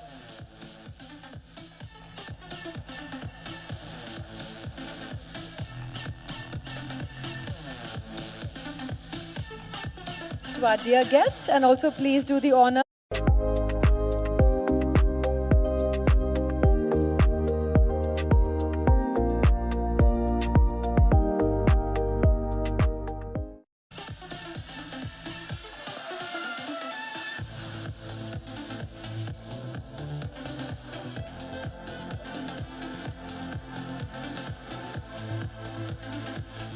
Thank you so much to all of our panelists and our moderator.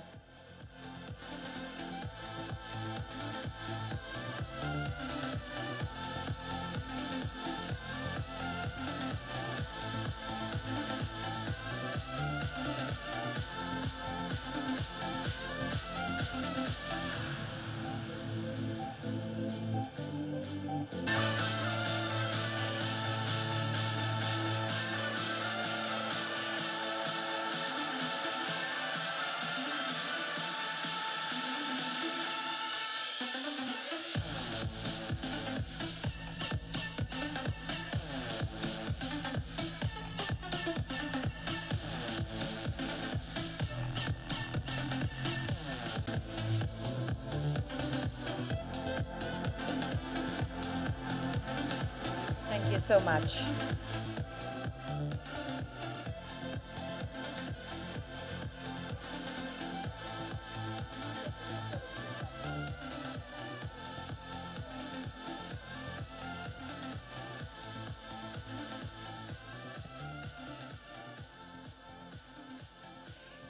We now move on to a fireside chat. Greening Tamil Nadu, the state's climate action and environmental stewardship. We are honored to welcome Ms. Supriya Sahu, IAS, Additional Chief Secretary, Department of Environment, Climate Change and Forests, Government of Tamil Nadu. A visionary administrator, she has been the driving force behind Tamil Nadu's bold climate agenda, from establishing the Tamil Nadu Green Climate Company to spearheading landmark initiatives in biodiversity, waste management, and renewable energy. Under her leadership, the state has secured World Bank-backed coastal restoration projects, created carbon-neutral zones, and pioneered innovations that align economic growth with environmental care. Ladies and gentlemen, please join me in welcoming Ms. Supriya Sahu, IAS, a change maker and passionate advocate for a greener, more climate resilient Tamil Nadu. We welcome her to the stage. Our moderator for this session is Ms. Ramya Kannan, Chief of Bureau, Tamil Nadu, The Hindu. Can we have a round of applause for both our moderator and our speaker for this session? Ramya, over to you.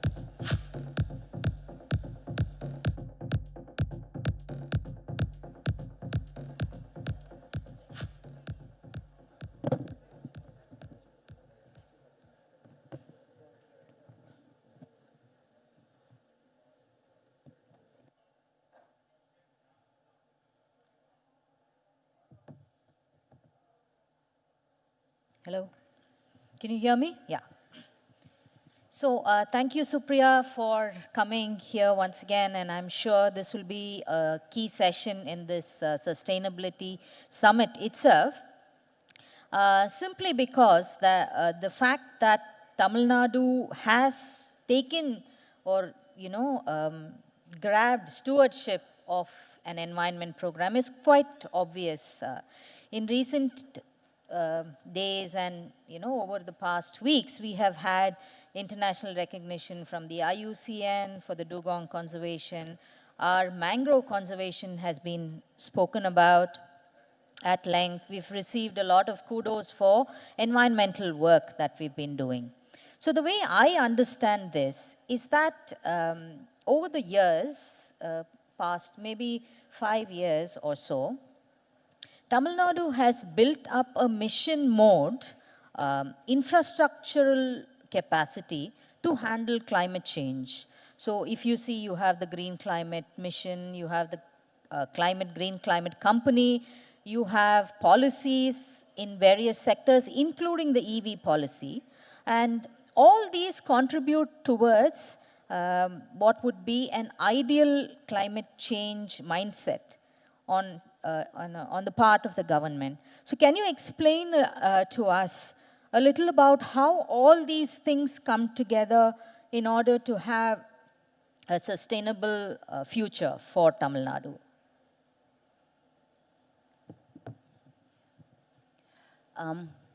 Thank you, Hindu, and thank you, Ramya, for having me, and good morning to everybody over here.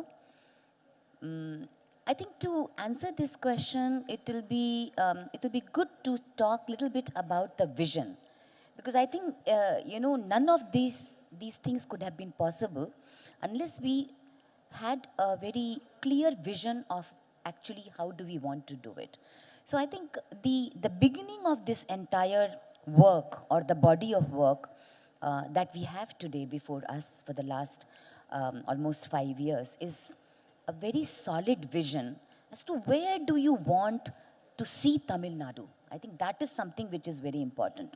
So when you want to really see Tamil Nadu is the fact that when you look at your strengths and your vulnerabilities, without looking at the vulnerabilities of something that you're going to address, I think you will not really come to the solutions that you want to propose. So many, incidentally, I think it was just about 2 days back that the world, commemorated the World Tsunami Day.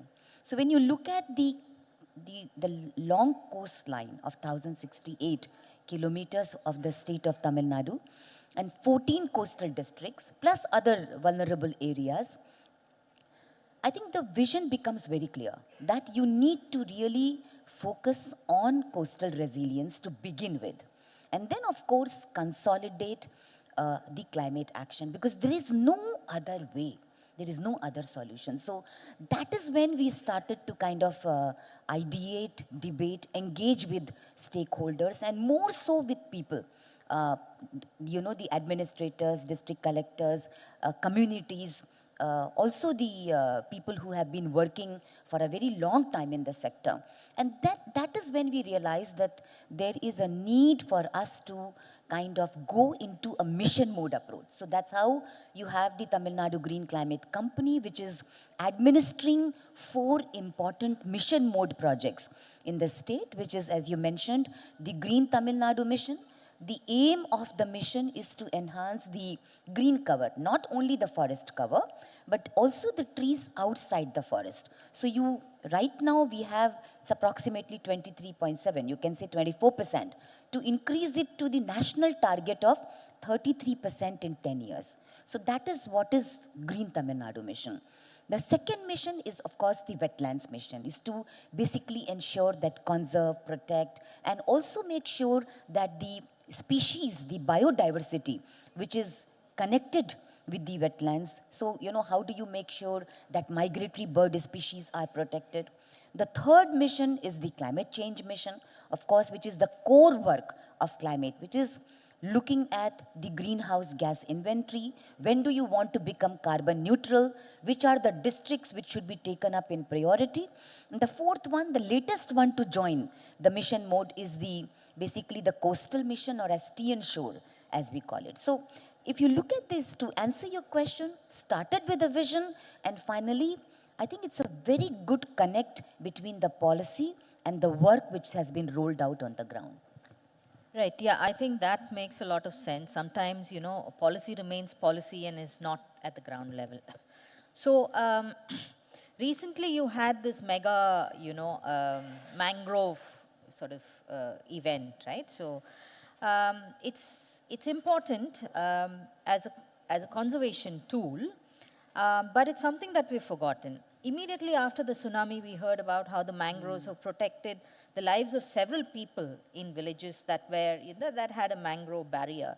But since then, I think we might have lost track. So it's really interesting that Tamil Nadu is starting this, going mission mode on mangroves. Can you tell us a bit about this entire program? What is the ground level success? How are we implementing it? What are the areas that we are going to be focusing on? So even today, when you actually, many of you would have gone to those villages in Muthupet, which is in Tiruvarur district, or in Pichavaram, or other areas, you will see that, the shock of tsunami and the impact of tsunami, it may not be that visible, but it is there in the heart of people. Many people will still talk about it. When you go to those villages, people say that wherever they were protected, to some extent, it was thanks to the mangrove protection, or the shield, or the bioshield that they have. So I think the entire apart from the fact that they can act as a bioshield, there is no denying the fact, and everybody knows this, that it has been established by science that mangroves are really the superpowers. I mean, the climate superpower. They fix carbon maybe 6 to 8 times more than the forests themselves. Also, they are, what should we say? It's the cradle of biodiversity. So everything, it ticks all the boxes when it comes to climate and biodiversity. So why not do it? And it is something which is a nature-based solution. So in Tamil Nadu, we worked with several national agencies to make sure that we first map the coastal areas, not only to find out where mangroves are existing at this point of time, but also where they were, several years before, but they have gone, they got degraded or they just disappeared. Then we found out the potential, the mangrove plantation area potential, and worked closely with the local communities on the ground. And thanks to the forest department team, also to NGOs and agencies working in the sector, we used data, science and technology. And I think the focus on mangroves really has ensured that Tamil Nadu has been able to successfully plant about 2,400 hectares of new mangrove plantations, including some in our own city, which is in Ennore, as well as in Adayar. And those new mangrove patches, forest areas are coming up beautifully. That is one. Second thing, we have also successfully rejuvenated, or as you can say, restored about 1,200 hectares of mangroves. So how did we do this?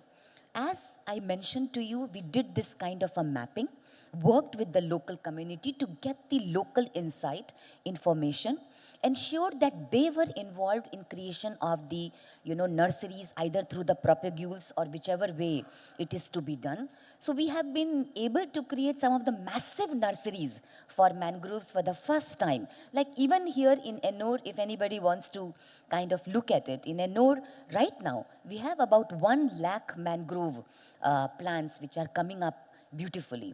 So I think this combination of the community involvement, data and science is something that has helped us, get back on ground with mangroves. Right, and I'm going to take the cue from that, and you have always emphasized on community participation as a measure to, to success itself. So whether it is the local communities in urban centers or peri-urban centers, or, the native inhabitants in forests, their integration into our government projects, how has that actually helped the success of our projects? And without the involvement of the community, where would these projects, in a hypothetical situation, if we did not involve the community, where will our projects stand? So I think this summit is all about sustainability. And you can definitely do whatever you want to do, but how do you want to make it sustainable? Because the only way to make it sustainable is to make it local and make sure that the people who are living there, they play a very important and a vital role in, and they have a feeling of belonging. They see a value in what you are doing. It shouldn't be something that you just go plant and, kind of create something new for them and you come back. I don't think you will be able to get that kind of a involvement, and then it's not going to be sustainable at all. And what's the point in doing something if local people are not going to be benefited, by the initiatives that are being taken? So I think from the very beginning, the Honorable Chief Minister has been saying that, make sure that whatever is being done, it should definitely reach the local population. And I think what we have done in these areas, we have kind of tried to formulate a sustainable plan for mangrove maintenance. So it's not only to say involve them in nurseries where they actually become people who are creating and planting, which is of course creating the local green jobs, man-days. Like for example, in our state, in the last four and a half to 5 years, about 60 lakh man-days have been created under the Green Tamil Nadu mission. Most of it is because of the local community who are actually engaged in various nurseries and all that. But more than that, we have now actually formed 46 village mangrove councils, VMCs, as we call it. And we are in the process of registering. About 15 village mangrove councils have been already registered. Why registration? Because again, sustainability. Make sure that they see a value in it. Make sure that these are the people who are constituting these committees, and there is a kind of a seed money which is available with them, which they can utilize for their benefit. So I think you started by asking this question: what are the policy frameworks, and how do you make sure that these programs, they are joined together? So I think our team has been able to learn a lot from various experiences to see to it that we create frameworks which are rooted in the local community. Yeah, so, but while we have all these successes, it's not an easy path by any stretch of the imagination. What are some of the challenges particularly that you face at the field level while you have the community involvement, people motivated, you have the goodwill of the government, the state, and you have people who really want to make a difference working with you? So that is why, our projects are going ahead, at a decent pace. But what are the challenges that you face, particularly with reference to the removal of invasive species? In some areas, there are, conflicts between the people, the communities, and restoration efforts. In some areas, or some arms of the government not being in tune with our mission. So can you list some of our challenges today? Major challenges. But actually, many of the things that we are doing, it is being done for the first time anywhere in India. That itself is a challenge. But I think we had an advantage of starting it first. So the lessons that we learned from those challenges have helped us. You asked about the invasive removal, which is basically nothing but the ecosystem restoration that we are doing in Tamil Nadu. So when we started with the, like everybody knows that one of the major challenges for our thriving forest today is the, invasion of the invasives, which is also largely responsible for the human-wildlife conflict and elephants coming out, because invasives are really taking over our forest. Some places you will find, not only here, but in India and elsewhere in the world, about 50 to 60% of the forest space, especially the ground space, being taken over by species like Lantana, Prosopis, Juliflora, etc. So that, how do you get people inside those wildlife areas? What are the removal strategies? Even if you remove, how do you ensure it does not come back? What are the maintenance? I think we really struggled. But I think, to give credit to the team, they have been quite persistent, and we did several pilots. So I'll give a very interesting example of one of the most toxic species. It's called Senna spectabilis. And it had invaded, Mudumalai in a very big way. So you find that species actually mimics like any native tree. It grows to be like any, very big tree. But the problem is that though it looks like a very big, healthy tree, it's very toxic. It's so toxic that if any sap of the tree gets into the eyes, you will have huge burning. And animals don't eat the bark, they don't touch the trees, the tree, and the tree does not support any biodiversity.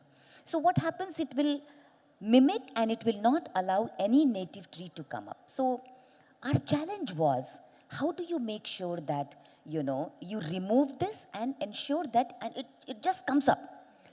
So one of the best examples now we have in Tamil Nadu, where we found out, and of course thanks to the judicial guidance also that we had, we also found out that the pulp of the tree is actually used to make paper.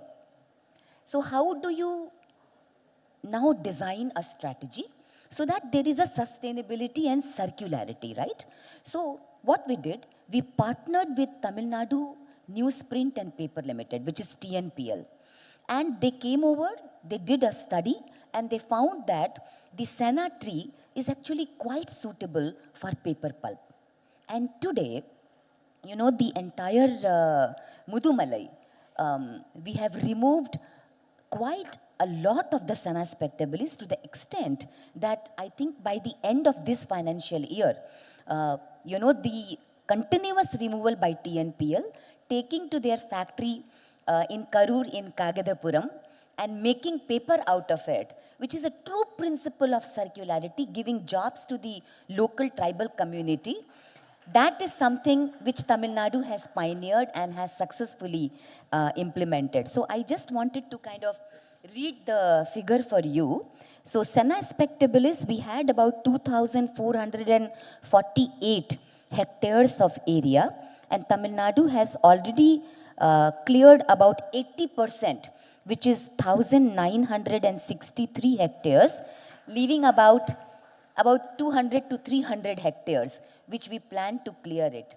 Now, once that is cleared, we are already at it on, ensuring that it is cut and the bark is removed in such a way that it does not come up. So I have many such examples about lantana, for which we have set up a briquetting unit also. So, I mean, I can go on, but there are strategies. So challenges are there. Challenges are, there are rules, there are acts which prohibit you from getting into the core areas. These are all tiger reserves. So there have to be, certain provisions allowing you to be able to remove this. How do you dispose it off? But then, I think with pilot projects and learnings and in a very, and being persistent, not leaving hope is something that has helped us. So this may not be completely, within sustainability, but I think that it is, and it's my favorite among the things that the Environment Department is your work with elephants. Using technology, using local intelligence, making sure that we avoid elephant deaths and reduce the conflict between man and animal. So I think the man-animal conflict is going to become a very significant part of our lives in the future. And unless we tackle that, we are going to, I mean, this is not just in, in Ooty, Nilgiris, or, down south in, KMTR, or it's not unique to these areas. You are seeing urban centers like Mumbai, Bangalore, the fringes of the city being affected by man-animal conflict. So, what, in your opinion, is the significance of addressing this man-animal conflict today? Yeah.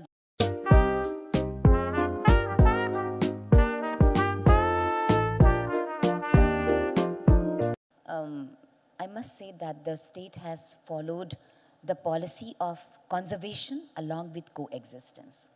It's not a policy that we are following where you look at, elimination. I think that is certainly not going to help anybody in the long run. So there are strategies that can help us in this conflict. The conflict is bound to come. It is bound to increase in many areas, and it is going to be quite troublesome. So how do you prepare yourself to deal with the conflict? And how do you make sure that not only, people, but even the wildlife is protected? So it's a win-win. So it's easier said, than done. But the fact is that there are strategies available. So let me speak from the experience, because it's always good to say as to what is it that you are doing rather than talking about it. So one of the most important things that we have been doing is use of technology. Because in today's world, the conflicts are changing very fast. What you are doing today, it's not going to be there in next 3 to 6 months' time. So with coming of AI in a very big way, in Madhukarai area in Coimbatore, we are using artificial intelligence for the last 2.5 years to make sure that we set up 12 towers with thermal cameras and alert systems. And I'm extremely proud to say that we have been able to, and touch wood, we have been able to save the precious lives of elephants utilizing this 24/7 alert mechanism. Otherwise, it was quite a pathetic scene where elephants used to get hit. It's happening in other areas also. While I always say this, while no system can ever be foolproof, but the fact is what you're doing about it. How are you trying to really go on improving? So in Madhukarai, as we are saving lives of elephants when they cross the elephant tracks and alerting and then, ensuring that they kind of move away, we are also now augmenting it in the near future with drones to see to it that we have a double layer of protection. In Gudalur, where the conflict is very high, on a similar methodology, we are now setting up several AI cameras for a better alert system, which is in a different kind of a terrain. So that is also going to be operational from this month end, and that will be another example as to how you provide correct information to people and work with the local community to kind of engage them. Another thing is we are also using in several areas, we are using other methods where these technologies cannot be used, which is using elephant-proof trenches where local tribal communities are there so that elephants cannot enter into those local villages. That is another one. The third one is a very powerful steel rope which prevents the farmers' agricultural lands, from when the elephants cannot enter those areas because it's not safe for elephants also. So, I mean, these technologies have really helped us. But apart from that, again, Tamil Nadu is the only state in the country where you find the local tribal communities, because it's all about sustainability, communities, and localization. So you find more than 100 anti-poaching watchers, most of whom are from the tribal communities. They are the people who know the movement of these elephants, people, communities, they can work with them. And they are on the ground in the elephant range districts, working continuously with the department and the communities to kind of safeguard lives. One last thing I wanted to add was giving proper compensation in cases of loss. That is also very, very important so that, there is no a kind of a backlash and also the support to the family which has been impacted. So perhaps we are again the only state where the Honorable Chief Minister has set up a corpus fund, which is about 10 crores of corpus fund has been set up so that the crop damages can be paid off in case of any injuries, etc. The money could be drawn within 24 hours and it could be paid to the family. So as we say that, you have to actually act at multiple fronts. There is no single solution to the human-wildlife conflict, but I think the vision has to be coexistence and ensuring that you create systems which can help in solving problems rather than creating it. Right, so you're not just taking care of the people who are affected and the natural systems itself, but also, like your Mahut villages, for instance, are sort of an example of how we take care of the entire ecosystem to take care of nature itself. So that's another, interesting thing that the government is doing. And I think there's a great deal of appreciation at the Mahut village itself from the people who have benefited. So, good work on that as well. Thank you. So I think it's, maybe we should open it out for questions unless you have something, yeah. Absolutely okay. So questions, please. Yeah, right behind there. 1 second, let's finish with.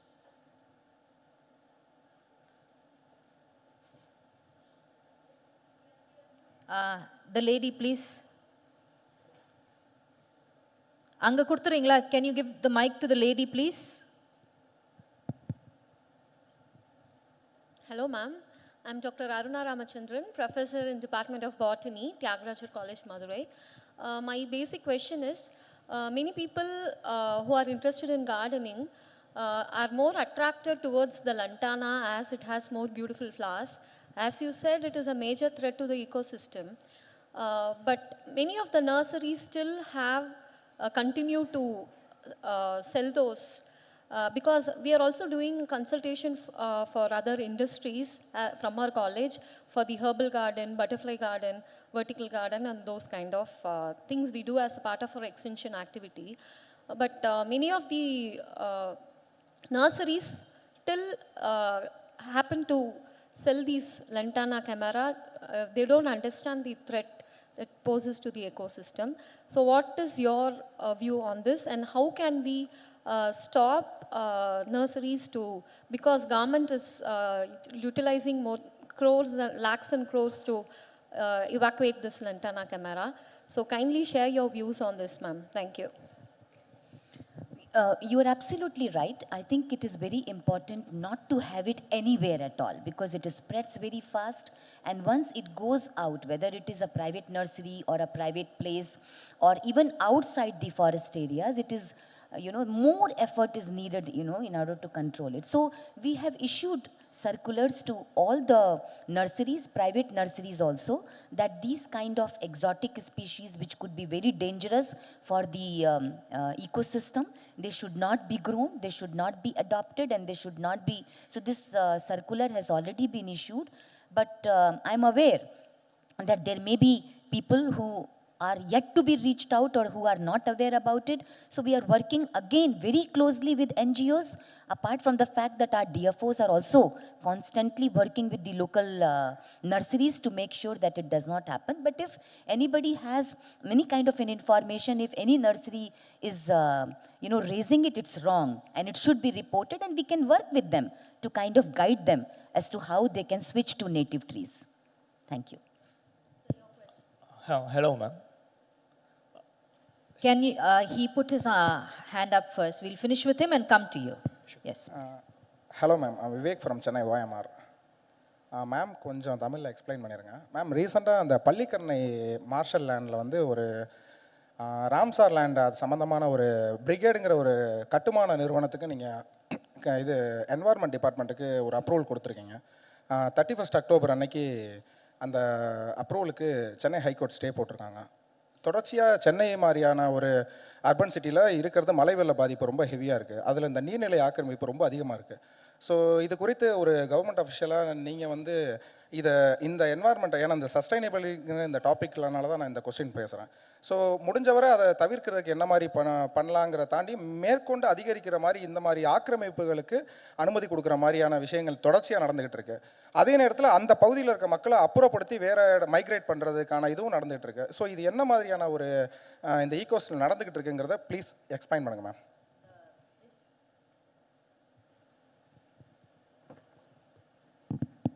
Yeah, in the particular case பத்தி பேச வேணாம் because it's under judicial review. But பொதுவா I think, madam, we can stay out of the court. We are absolutely committed, and I think government has already given a very detailed press report இதை பற்றி கொடுத்துருக்காங்க. But உங்கள் suggestions are absolutely wonderful. Definitely, government is moving also in that direction. And as Ramya said, because it is under a judicial review, I think we can talk outside. Sir, your question. Hello. Hello, ma'am. Thanks for the examples wherein you mentioned about the systemic changes. My question is on the urban green cover. Like as you mentioned before, green cover is not just something which happens in the forest area, but in all the regions, let it be urban or rural or whatsoever.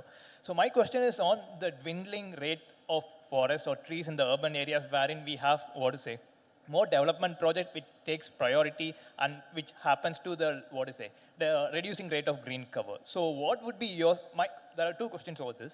What would be your suggestions and recommendation in order to nudge any stakeholder to ensure that the green cover is balanced, since it doesn't not help in the, not just in the green cover, but also maintains the urban heat island effect and attributed to other stuff.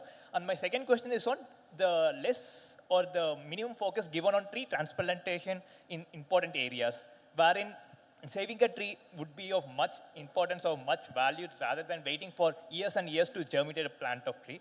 But what is the focus or why the focus has been a bit low when it comes to policy intervention or implementation? Yes. Thank you, ma'am. I think you are absolutely spot on.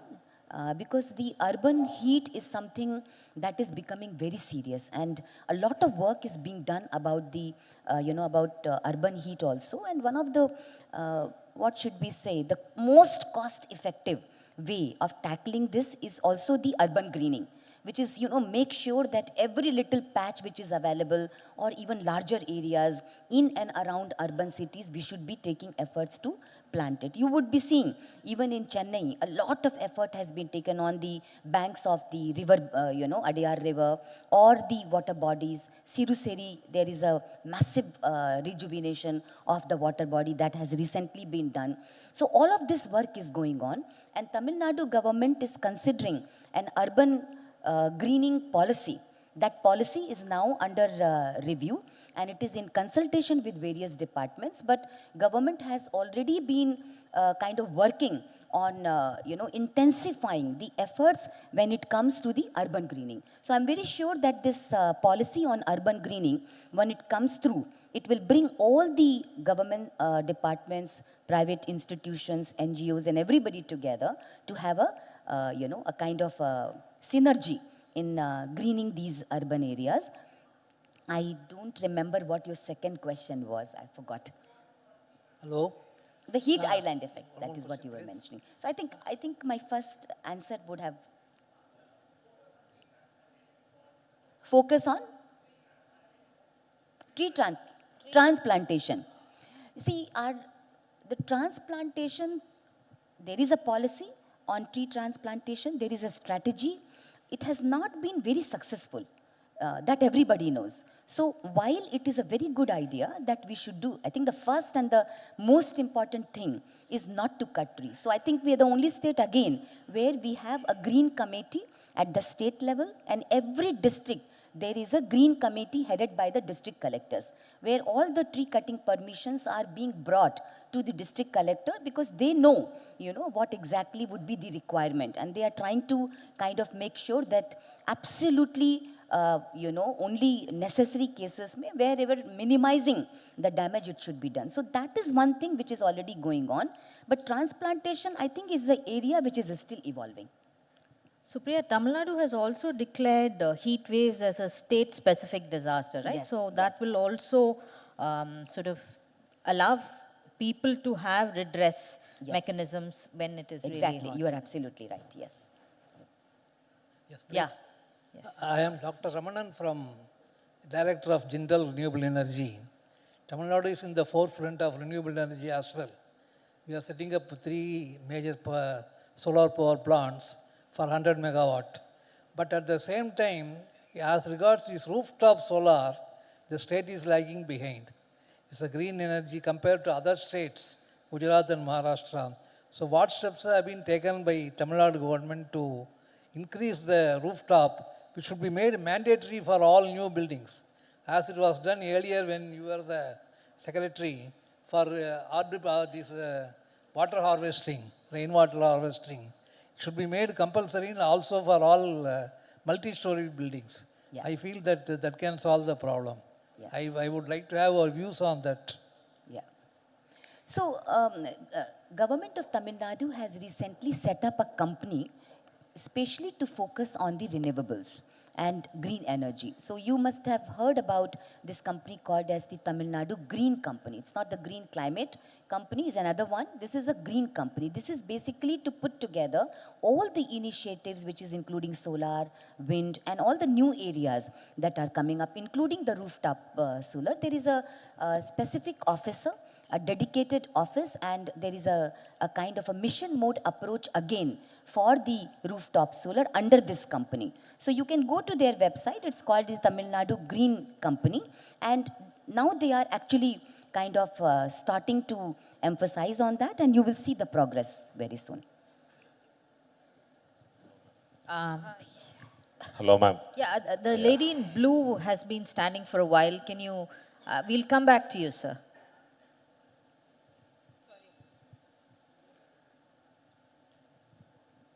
Hi, ma'am. I'm a software engineer. Now wanted to contribute to environment, so involved with the company with sponge parks in Chennai and all over India.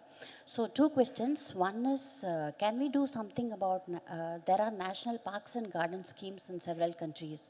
So can we do something to have, large-scale gardens in villages, make it some kind of tourist spot or something at the same time, serving both the village and the greenery of that area. The second question is, I'm a great fan of you in particular, so is there anything I can work with to help you in any way? Thank you very much. There are 3 things I like to highlight here, about this question. Really very important. Even in Singapore, if you look at Singapore, they have a national authority for parks and gardens. So earlier, it was Singapore had this, a kind of a slogan for their country, which is like, nature in the city. And it's a 360-degree approach now they have taken, which is a city in nature. That's how they would like to call themselves. So I think it is something which is very inspiring, something that can be emulated. And I wanted to, as I said, 3 things. So in Chennai, one of the biggest biodiversity parks or gardens, as you would like to come, it's coming up. And it is in Chengalpattu district next to Vandalur, where the government of Tamil Nadu is setting up a பஞ்சபூதங்கள் சாட்சியா 4 வேதங்கள் சொல்ல 3 முடிச்சோட 2 மனங்கள் ஒரு உறவாகும் திருமணம். GRT Jewellers வழங்கும் கோல்ட் எக்ஸ்சேஞ்ச் மேளா. பழைய தங்க நகை எக்ஸ்சேஞ்சின் மீது கிராமிற்கு ரூபாய் 150 கூடுதலாக பெறுங்கள். GRT Jewellers, சுப ஆரம்பங்களின் ஆரம்பம்.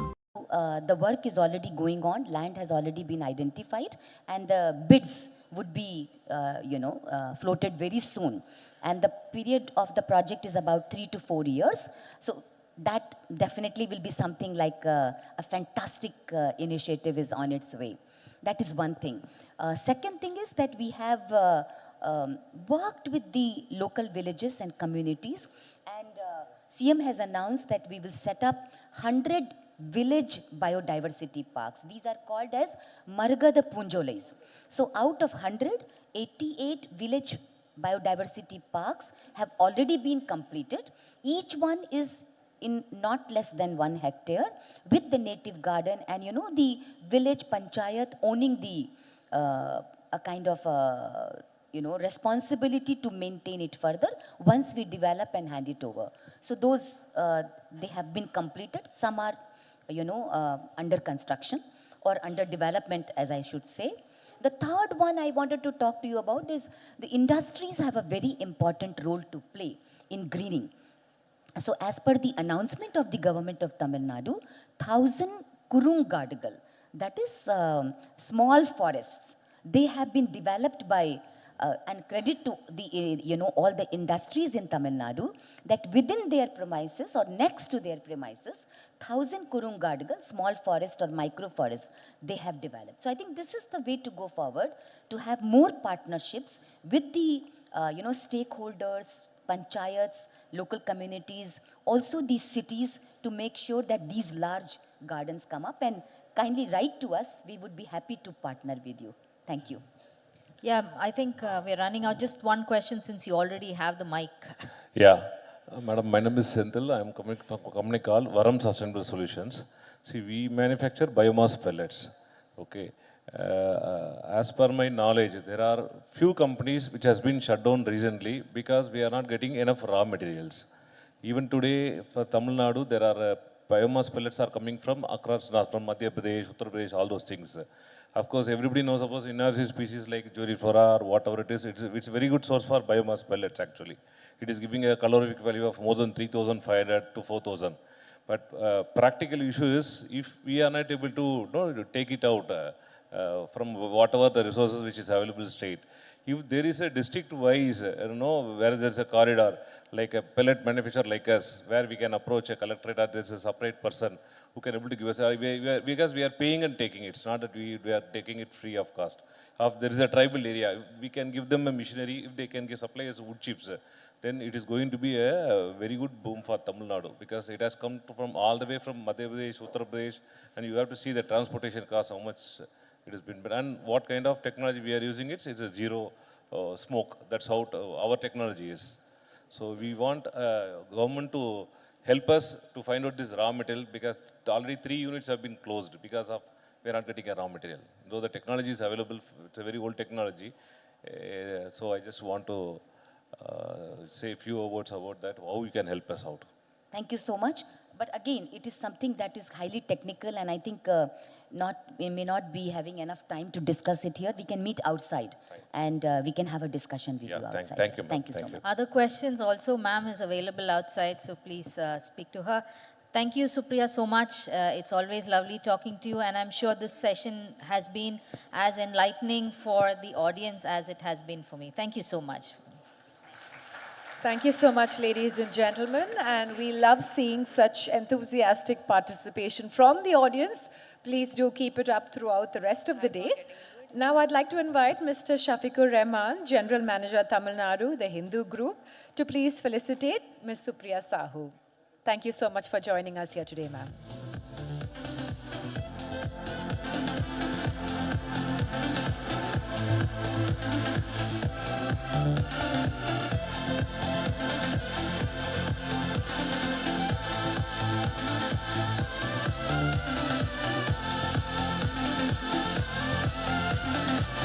I would also like to call upon Mr. H. Shankar, the Managing Director of CPCL, to please felicitate both Ms. Supriya Sahu and our moderator, Ms. Ramya Kannan. If you would do the honors, sir.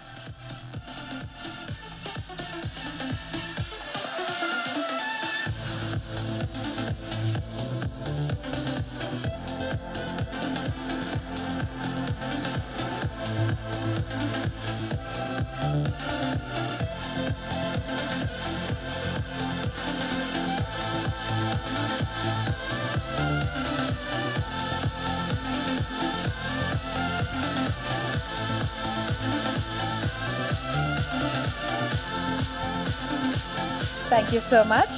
Ladies and gentlemen, we will now take a lunch break of 1 hour and begin our next session here in the main hall at 2:30. Thank you so much.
இந்த crawling பாட் எங்க science கிட்ல இருக்க ஒரு science டாய்.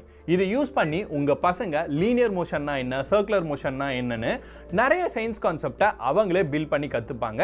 அது மட்டும் இல்லாம எங்களோட இந்த science கிட்ல இன்னொரு சர்ப்ரைஸ் எக்ஸ்பெரிமெண்ட்டும் உங்களுக்காக காத்துட்டு இருக்கு. இந்த கிட்டோட காஸ்ட் இப்போ ஆஃபர்ல 299 மட்டும் தான். இந்த காஸ்ட்டுக்கு உங்களுக்கு ஒரு சயின்ஸ் கிட், டாய், அதுக்கு பின்னாடி இருக்க சயின்ஸ், அது மட்டும் இல்லாம இன்னொரு சர்ப்ரைஸ் எக்ஸ்பெரிமெண்ட்னு நிறைய விஷயங்கள் கிடைக்க போகுது. இந்த எக்ஸ்பெரிமெண்ட் எல்லாத்தையுமே உங்க பசங்க கூட ஒரு 1-on-1 பர்சனலைஸ்டு செஷன் மூலமா எங்க ட்ரெயினர் உங்களுக்கு சொல்லி கொடுக்க போறாங்க.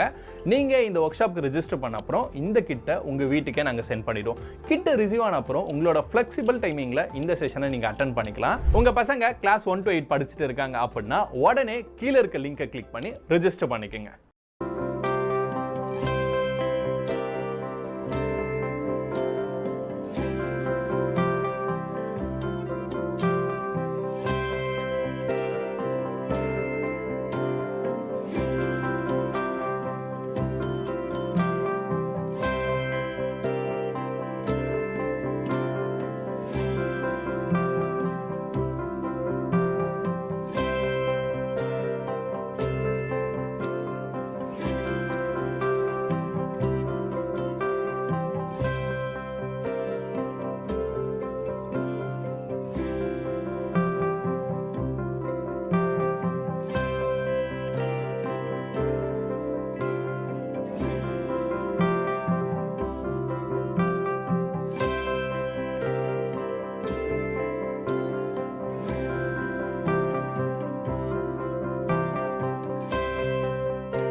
our blue planet, our green future. The world is learning the new 3 R's: reuse, reduce, and recycle. We are redoubling our efforts at going green. We've built over 3.2 million square feet of green buildings. We are discovering wealth in waste. We are making every unit of energy go the extra mile. For over 80 years, we have been creating happier, brighter tomorrows. 8 decades of trust. Lawson and Toubro.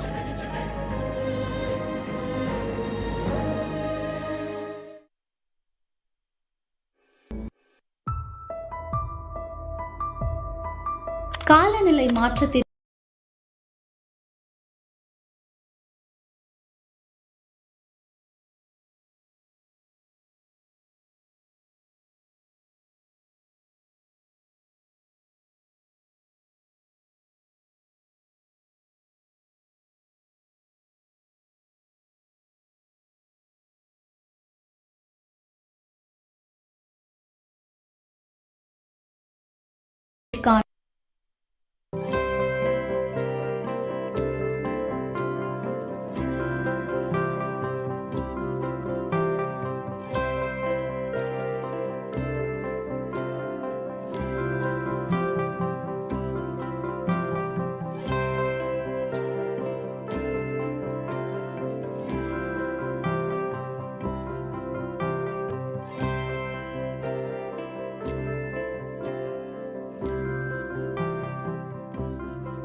காலநிலை மாற்றத்திற்கான தமிழ்நாடு மாநில செயல் திட்டம் 2.0.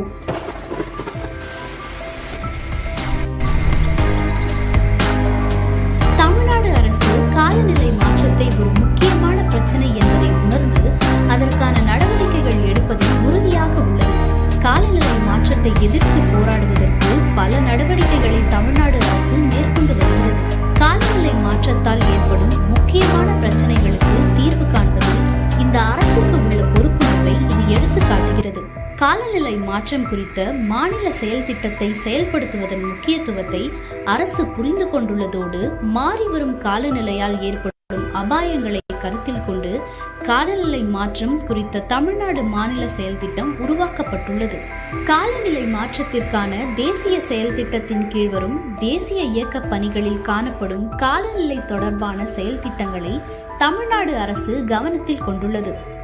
வளங்குன்றா வேளாண்மை, நீர்வளங்கள், காடுகள் மற்றும் உயிர் பன்மையம், கடலோர பகுதி மேலாண்மை, மேம்படுத்தப்பட்ட ஆற்றல் திறன் மற்றும் சூரிய ஒளி பயன்கள், நிலையான வாழ்விடம், அறிவு மேலாண்மை ஆகிய துறைகளை மேம்படுத்த தமிழ்நாடு மாநில காலநிலை மாற்றம் குறித்த செயல் திட்டம் அடையாளம் கண்டுள்ளது. வெப்பமயமாதலுக்கு எதிரான தன் மாநிலத்திற்கென தனித்துவமான செயல் திட்டம் ஒன்றை வடிவமைத்துள்ள முன்கள மாநிலங்களில் ஒன்றாக இருப்பதில் தமிழ்நாடு பெருமிதம் கொள்கிறது. மேலும் தேசத்தின் குறிக்கோளோடு இணைந்த வளங்குன்றா மற்றும் காலநிலை மீள்திறன் கொண்ட எதிர்காலத்தை மக்களுக்கு வழங்குவதில் ஒரு மாநிலத்தின் உறுதிப்பாட்டை இது மீண்டும் மீண்டும் வலியுறுத்துகிறது.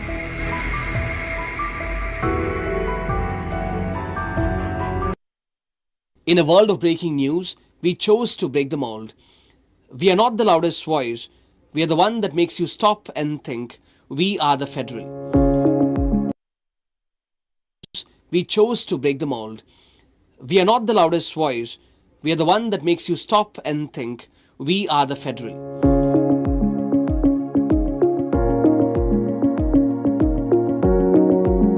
A digital news platform that believes clarity is better than chaos, depth is better than drama, and truth is it all matters.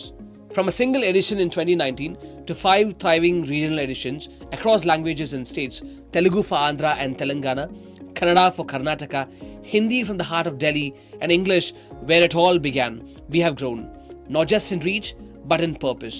Over 10 million page views every month. That's 1 crore audience seen, read and trusted. We are also not waiting for the future. We are building it right now. With one of India's first AI-assisted digital newsrooms, AI handles the routine, transcripts, summaries and translations. Our journalists, they focus on what truly matters, reporting with insight, with care and with courage. At the Federal, we stick to our core of being the voice of the states.